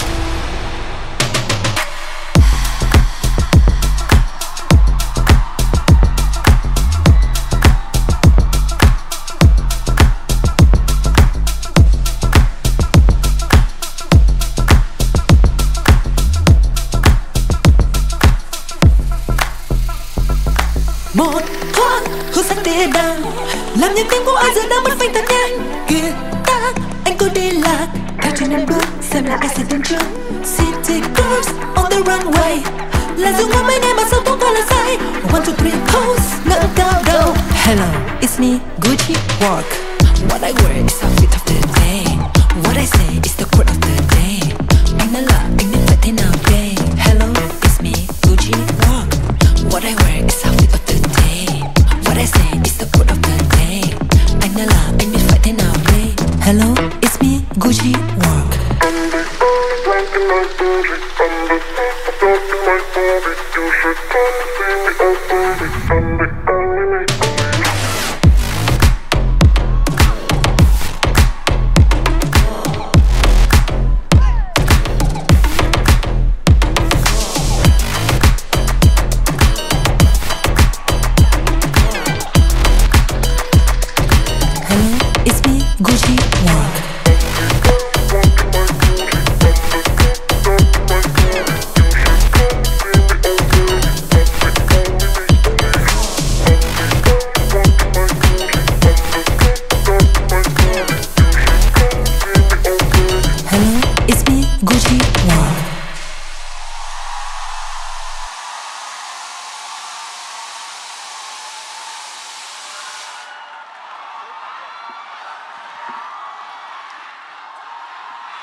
The New Mentor, quy tụ những gương mặt đình đám, thương hiệu danh giá và những giải thưởng hấp dẫn.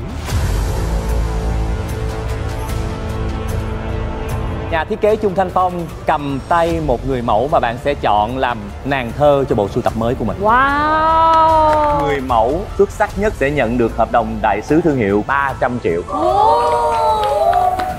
Phần thưởng của hợp đồng KOL với MOI trong 3 tháng cuối năm sẽ thuộc về ai? Kim lựa chọn Mai Ngô.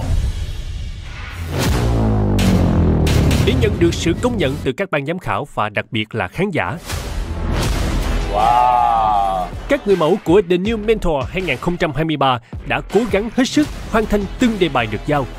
Mỗi trải nghiệm của các người mẫu khi đồng hành cùng The New Mentor 2023 không chỉ là công sức, mồ hôi, mà đó còn là nước mắt và máu.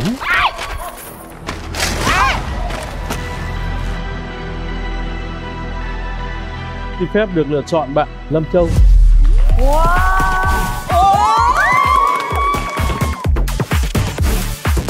Được trở thành nàng thơ của anh Chung Thanh Phong, Phương cảm thấy rất hãnh diện và tự hào về bản thân. Phương chắc chắn rằng đây là một trong những ước mơ to lớn của tất cả những ai làm nghề người mẫu. Hiểu được sự chăm chỉ và cống hiến hết mình của các người mẫu, The New Mentor 2023 đã đồng hành để tạo điều kiện cùng các bạn chăm sóc sức khỏe và sắc đẹp từ trong ra ngoài, với một vẻ ngoài ngày càng hoàn thiện và thể hiện phong thái tự tin, cá tính của bản thân qua từng tập phát sóng. Sau tất cả thì The New Mentor chính là một hành trình khiến em đẹp lên cả về vẻ ngoài lẫn tâm hồn. Trước khi đến chung kết, Quỳnh cảm thấy là cái việc chăm sóc sức khỏe cũng như là chuẩn bị cho mình có một cái ngoại hình hoàn hảo nhất là một điều vô cùng quan trọng. Và Quỳnh nghĩ là Quỳnh đã đầy đủ năng lượng cũng như là 100% công lực của mình để bước vào đêm chung kết The New Mentor 2023. Sau một quá trình quay The New Mentor cũng rất là cực khổ mọi người ạ. Vân cũng muốn là được hồi sinh Nhan sắc không phải là yếu tố quyết định, nhưng Giang tin nhan sắc là một trong những yếu tố quan trọng giúp Giang tỏa sáng trong đêm chung kết. Bây giờ hiện tại Giang đã mang một tinh thần quyết chiến và hoàn toàn tự tin để sải bước trong đêm chung kết của The New Mentor 2023. Các người mẫu không chỉ là những nhân tố quan trọng tại The New Mentor 2023, sự phát triển của các người mẫu còn là những thành tựu mà chúng tôi gặt hái được sau chương trình. The New Mentor 2023 hân hạnh góp phần tạo nên bệ phóng để các người mẫu viết tiếp chặng hành trình mới trong sự nghiệp của chính mình. Những bứt phá, nỗ lực, sự khích lệ và được công nhận. Ai cũng xứng đáng là người chiến thắng trong chặng đường của chính họ. Qua rất nhiều chặng đường, mục đích cuối cùng của chương trình The New Mentor 2023 chính là tìm ra ngôi vị cao nhất. Quán quân The New Mentor 2023 xứng đáng được sở hữu những giải thưởng sau: 1 tỷ đồng tiền mặt, tham dự một sự kiện quốc tế trị giá 500 triệu đồng, 1 năm sử dụng mỹ phẩm của thương hiệu Dr. Seuss.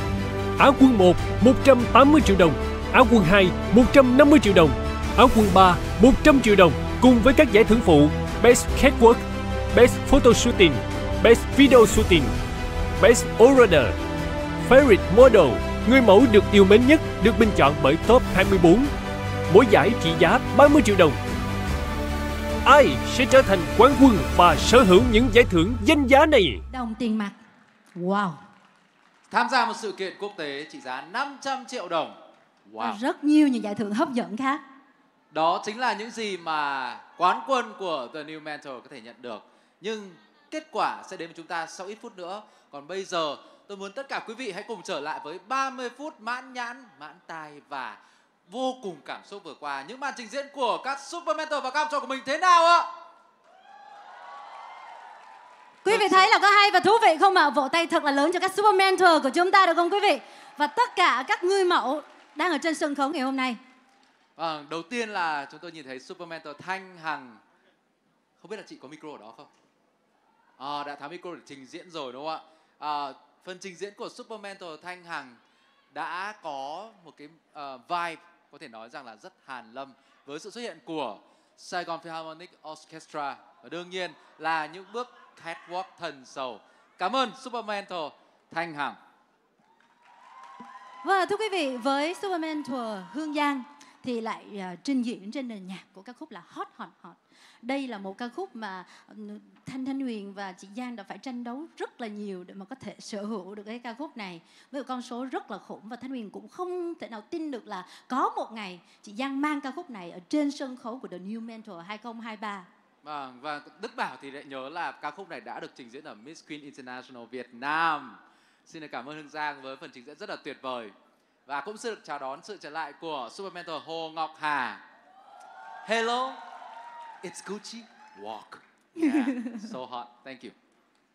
Vâng ạ, thưa quý vị, và ngay lúc này trên sân khấu của chúng ta đó chính là các gương mặt người mẫu, các người mẫu của người mẫu toàn năng The New Mentor 2023, và đây là giây phút mà chúng tôi công bố đối với quý vị những hạng mục giải thưởng. Đầu tiên sẽ là những giải thưởng phụ và kết quả đang có trên tay của tôi. Chúng ta hãy cùng xem những giải thưởng phụ hấp dẫn sẽ thuộc về người mẫu nào.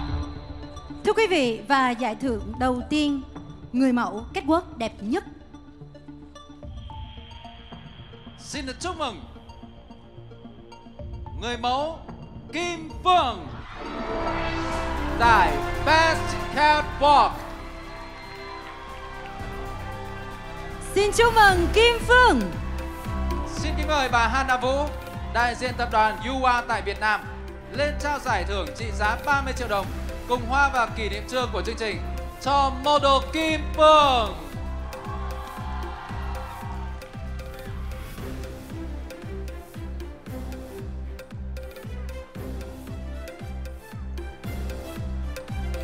Một lần nữa chúng tôi sẽ được mời đại diện của chương trình.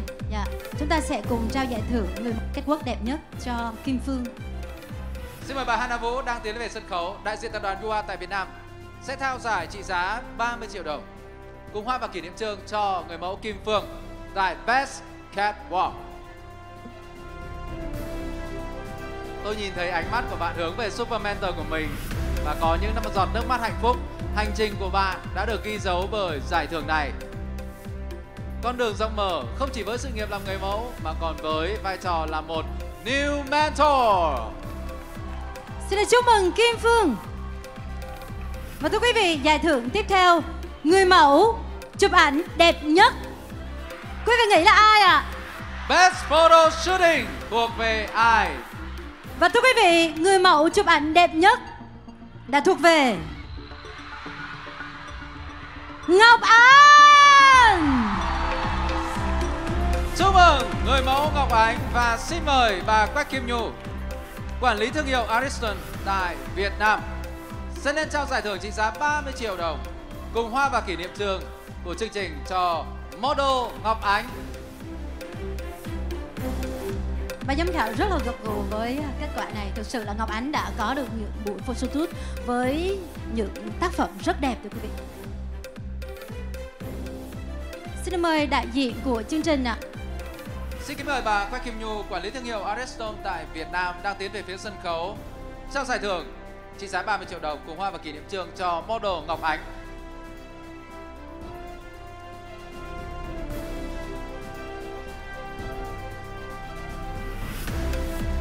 Một tràng pháo tay cho một dấu ấn thật tuyệt vời của Ngọc Ánh tại The New Mentor. Xin trân trọng cảm ơn bà Quách Kim Nhu. Rất xứng đáng. Và thưa quý vị, giải thưởng tiếp theo, người mẫu quay hình đẹp nhất. Khó. Đây là một cô gái đã trải qua rất là nhiều những khó khăn tại The New Mentor. Và rõ ràng với những gì chúng ta nhìn thấy, với những hình ảnh video mà các bạn ấy đã tạo nên, không chỉ trong đêm chung kết ngày hôm nay mà trong quá trình của The New Mentor, thì đây cũng là một hạng mục mà rất nhiều những vị trí cạnh tranh. Xin được chúc mừng model Trà My với giải thưởng Best Video Shooting. Xin kính mời, I would like to invite to the stage Mr. Dean Ramos, COO, California Fitness and Yoga Vietnam, to award the winner of the Best Video Shooting Award. Giải thưởng sẽ có trị giá 30 triệu đồng cùng hoa và kỷ niệm chương sẽ trao gửi đến người mẫu Trà My.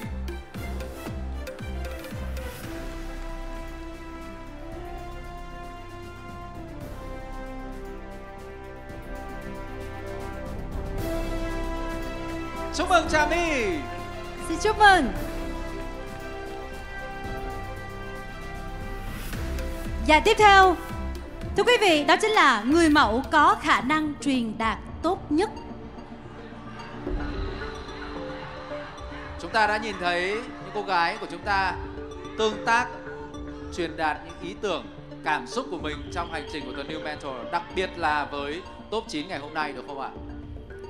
Một tác phẩm tốt thì không thể nào thiếu một phần thuyết trình ấn tượng và nhiều cảm xúc. Xin được chúc mừng một người mẫu model đến từ Hà Nội và là em út của chúng ta, Nguyễn Lâm Châu. Xin chúc mừng Lâm Châu. Xin trân trọng kính mời ông Dương Quốc Nam, nhà sáng lập Hoàng Nam Group, thương hiệu nội thất Phố Sinh, sẽ lên trao giải trị giá 30 triệu đồng cùng hoa và kỷ niệm chương cho model Lâm Châu.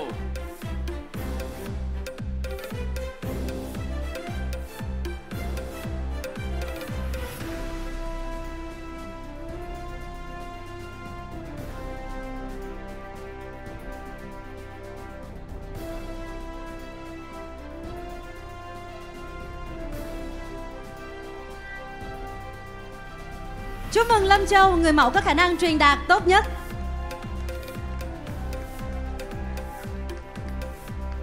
Và chúng tôi cũng xin mời bà Tracy Thư Lương, trưởng phòng đối ngoại Audi Việt Nam sẽ sẵn sàng bước lên sân khấu để trao giải thưởng tiếp theo, người mẫu thân thiện. Điều đặc biệt ở danh hiệu này đó là kết quả đến từ việc chính top 24 người mẫu của chúng tôi bình chọn. Và người đạt giải thì với cá nhân Đức Bảo, tôi đã được theo dõi Facebook của cô gái này trong suốt quá trình The New Mentor diễn ra. Thực sự bạn ấy đã đặt cả trái tim, tâm huyết và những gì tốt đẹp nhất vào trong chương trình The New Mentor. Chắc chắn điều đó cũng được cảm nhận không chỉ từ các giám khảo, quý vị khán giả, mà đặc biệt là những người bạn đồng hành, là những model của chúng ta. Cô ấy cũng đang cười rất tươi vì có lẽ cũng đoán được mình là người trúng giải. Đó là ai ạ? Thưa quý vị, người mẫu thân thiện của The New Mentor 2023 xin được chúc mừng Bông Chuẩn. Chúc mừng Bông Chuẩn. What a comeback. Thật tuyệt vời. Và xin mời bà Tracy Thư Lương, trưởng phòng đối ngoại Audi Việt Nam sẽ lên trao giải trị giá 30 triệu đồng cùng hoa và kỷ niệm chương tới người mẫu Bông Chuẩn.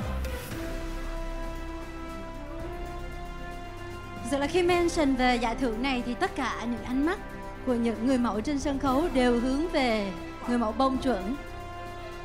Xin chúc mừng. Thưa quý vị, người mẫu thân thiện của chương trình Người mẫu toàn năng The New Mentor 2023, Bông Chuẩn.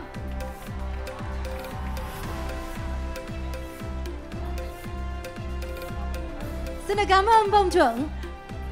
Và thưa quý vị, đó chính là những hạng mục giải thưởng phụ của chương trình Người mẫu toàn năng The New Mentor 2023. Và những ngôi vị cao nhất trong chương trình sẽ thuộc về ai? Và ngay lúc này, chúng tôi xin được mời top 5 của The New Mentor 2023. Xin mời các bạn.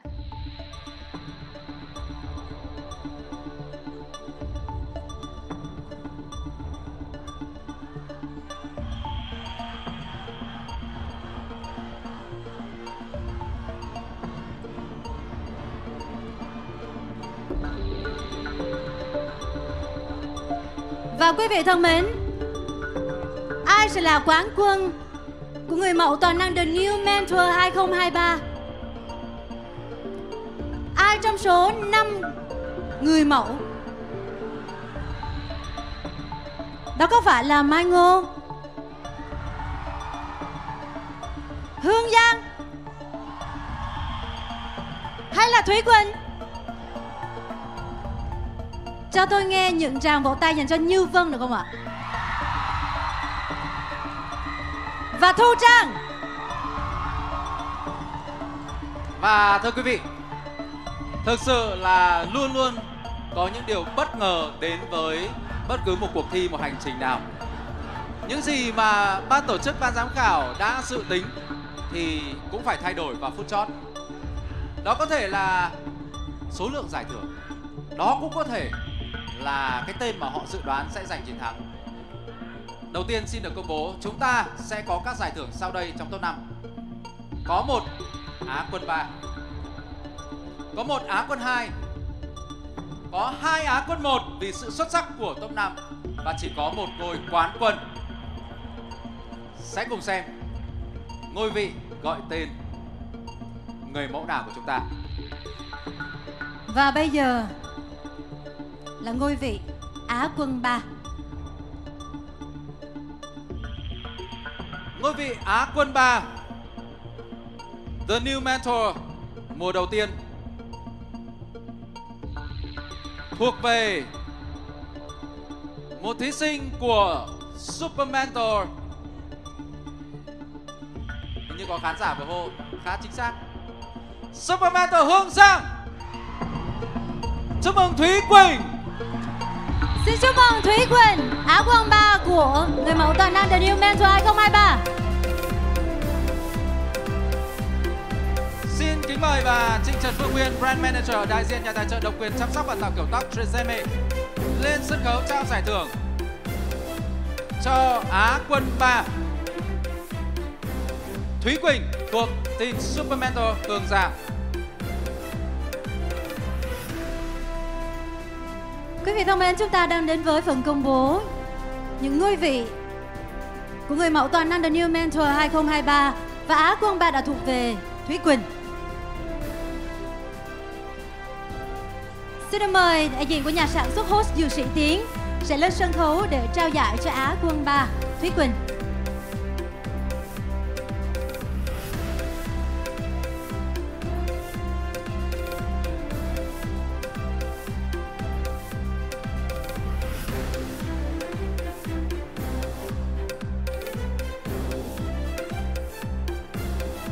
Và một tràng vỗ tay thật lớn xin được chúc mừng cho Thúy Quỳnh, Á quân 3, người mẫu toàn năng The New Mentor 2023.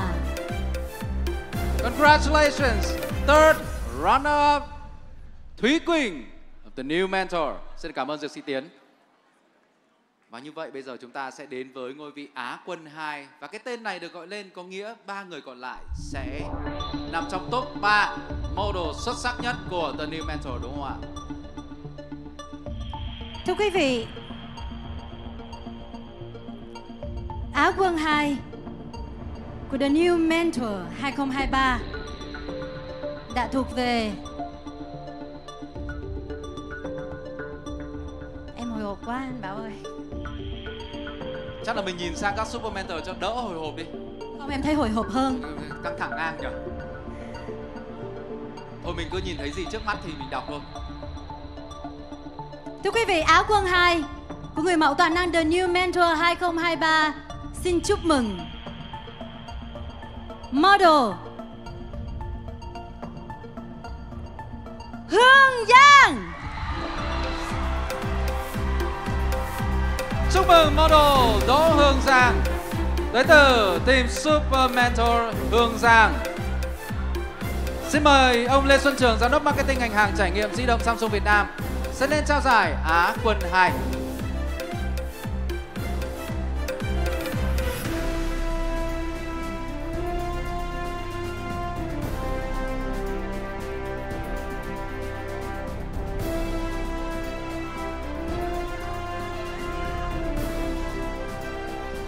Xin được chúc mừng cho Á quân 2 The New Mentor 2023 Đỗ Hương Giang.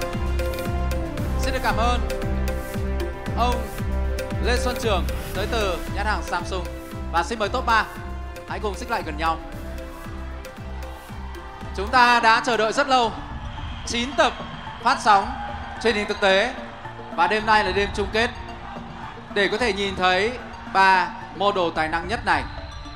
Thông thường khi chúng ta có top 3 thì sẽ có 2 cách để công bố. Một là chúng tôi sẽ công bố Á quân 1 đầu tiên, và đến 2 người còn lại thì chúng tôi sẽ công bố người chiến thắng. Hay quý vị muốn nhanh hơn, phiên bản rút gọn, chúng tôi sẽ công bố người chiến thắng và đương nhiên 2 người còn lại sẽ là 2 Á quân 1. Xin dành quyền quyết định cho các khán giả. Quý vị muốn phương án 1 hay 2? Hay là 2 ạ? Những quý vị khán giả đang theo dõi chương trình ạ, quý vị comment bình luận cho chúng tôi biết. Vâng, tôi thấy rất nhiều người giơ 1, bên này lại giơ 2. Khán đài bên này 1 hay 2? 2 hay 1? Có vẻ rất là khó. Thôi được hỏi Super Mentor đi ạ. Hãy cho chúng tôi biết là số 1 hay số 2 ạ. Xin mời ạ. Số 3. Hồ Ngọc Hà số 3. Tức là thay cho 3 người kia đều chọn phương án 1. Vậy thì mình làm phương án 1 đi. Được không?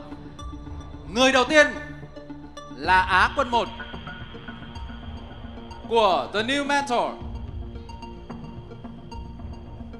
Xin được gọi tên. It's my corn. Xin được chúc mừng Á quân 1 đầu tiên của người mẫu toàn năng The New Mentor 2023 Mai Ngô. Xin chúc mừng Mai Ngô và xin mời bạn sẽ cùng nán lại sân khấu trong ít phút để đón nhận những phần thưởng. Xin mời Mai Ngô sẽ nán lại sân khấu sau ít phút. Trong ít phút, xin mời bạn. Chúng ta sẽ trao giải cho Mai Ngô và người còn lại cũng đạt danh hiệu Á quân 1 trong ít phút nữa. Ladies and gentlemen, it comes down to these two talented, beautiful model. Chúng ta chỉ còn 2 gương mặt thôi. Như Vân, Lê Thu Trang. Who will be the new mentor? Hãy cho chúng tôi nghe người mà quý vị muốn trao ngôi quán quân của The New Mentor.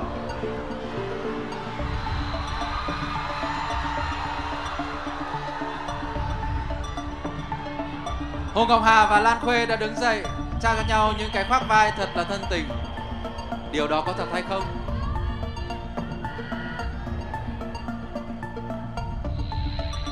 Người sẽ đạt danh hiệu quán quân và phần thưởng 1 tỷ đồng tiền mặt và rất nhiều những cơ hội rất lớn phía trước của The New Mentor sẽ là. Bây giờ chúng ta sẽ cùng nhau công bố tên của quán quân. Như thường lệ. Confirm chắc chắn. Hãy cùng đếm ngược và gọi tên cùng một lúc nhé. Are you ready? Are you all ready? Are you ready? Let's count down. 3, 2, 1. Lê Thu Trang!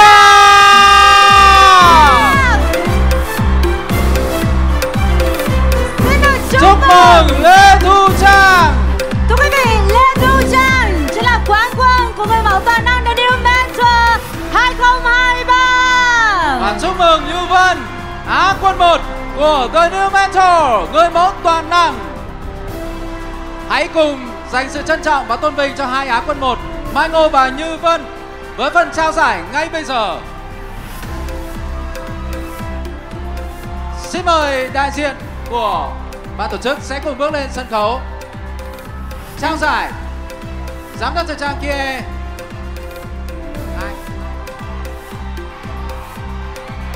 Và ngay lúc này chúng tôi xin được trân trọng mời lên sân khấu đại diện của nhà sản xuất. Xin mời nhà thiết kế Mua Asava, giám đốc thời trang Kia Nguyễn. Xin mời Super Mentor Thanh Hằng, Super Mentor Hương Giang cũng sẽ chuẩn bị bước lên sân khấu sau ít phút nữa. I would like to welcome on stage Luke Cake. Thưa quý vị, chúng ta sẽ cùng dành những tràng vỗ tay để chúc mừng cho hai Á quân 1 của người mẫu toàn năng The New Mentor, Mai Ngô và Như Vân.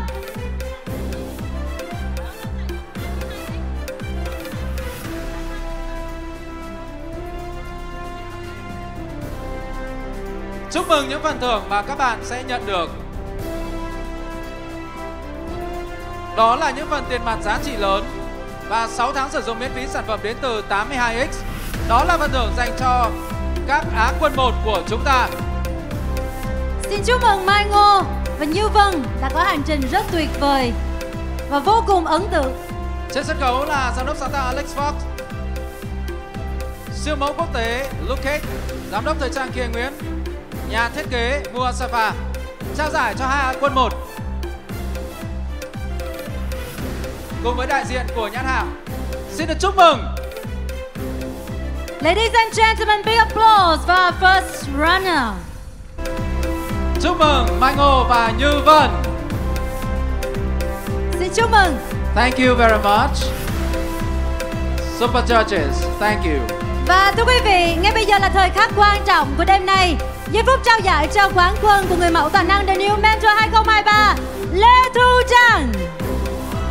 Xin mời model Lê Thu Trang, The New Mentor Lê Thu Trang, hãy chiếm trọn vị trí trung tâm của sân khấu và đón nhận giải thưởng 1 tỷ đồng từ Dược Sĩ Tiến và Hồng Hàn Chiên Chin, đại diện của SM Entertainment Việt Nam.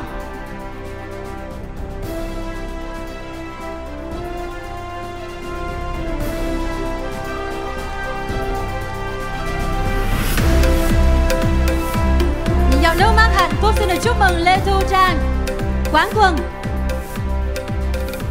Sau rất nhiều những cuộc hành trình trong những cuộc thi thì đây là lần đầu tiên chúng ta thấy Lê Thu Trang đã giành ngôi vị quán quân. Chúc mừng em và những điều tốt đẹp đang chờ đợi Lê Thu Trang phía trước, cũng như 24 model của chúng tôi tại The New Mentor.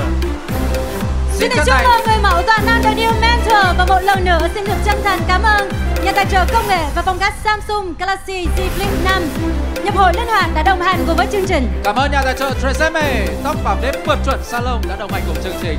Xin cảm ơn thương hiệu trang phục Samito Rossi đã đồng hành cùng với chương trình. Thương hiệu Jacqueline đã đồng hành cùng chương trình và xin được cảm ơn các thương hiệu trang phục tới từ nhà thiết kế Đỗ Long, nhà thiết kế Linh San, thương hiệu giày Trini Shoes, thương hiệu Nail Stick by Pang Mỹ Nguyễn đã đồng hành cùng chương trình. Và đặc biệt cảm ơn The V Agency, đối tác sản xuất đã đồng hành cùng chương trình. Và một lời cảm ơn đến với tất cả những quý vị khán giả đã đồng hành và theo dõi chương trình Người mẫu toàn năng The New Mentor 2023. Xin được cảm ơn quý vị rất nhiều. Now it's time to say goodbye, and we would want to see all of you back to the second season of The New Mentor. Thank you, good night, and see you again. See ya.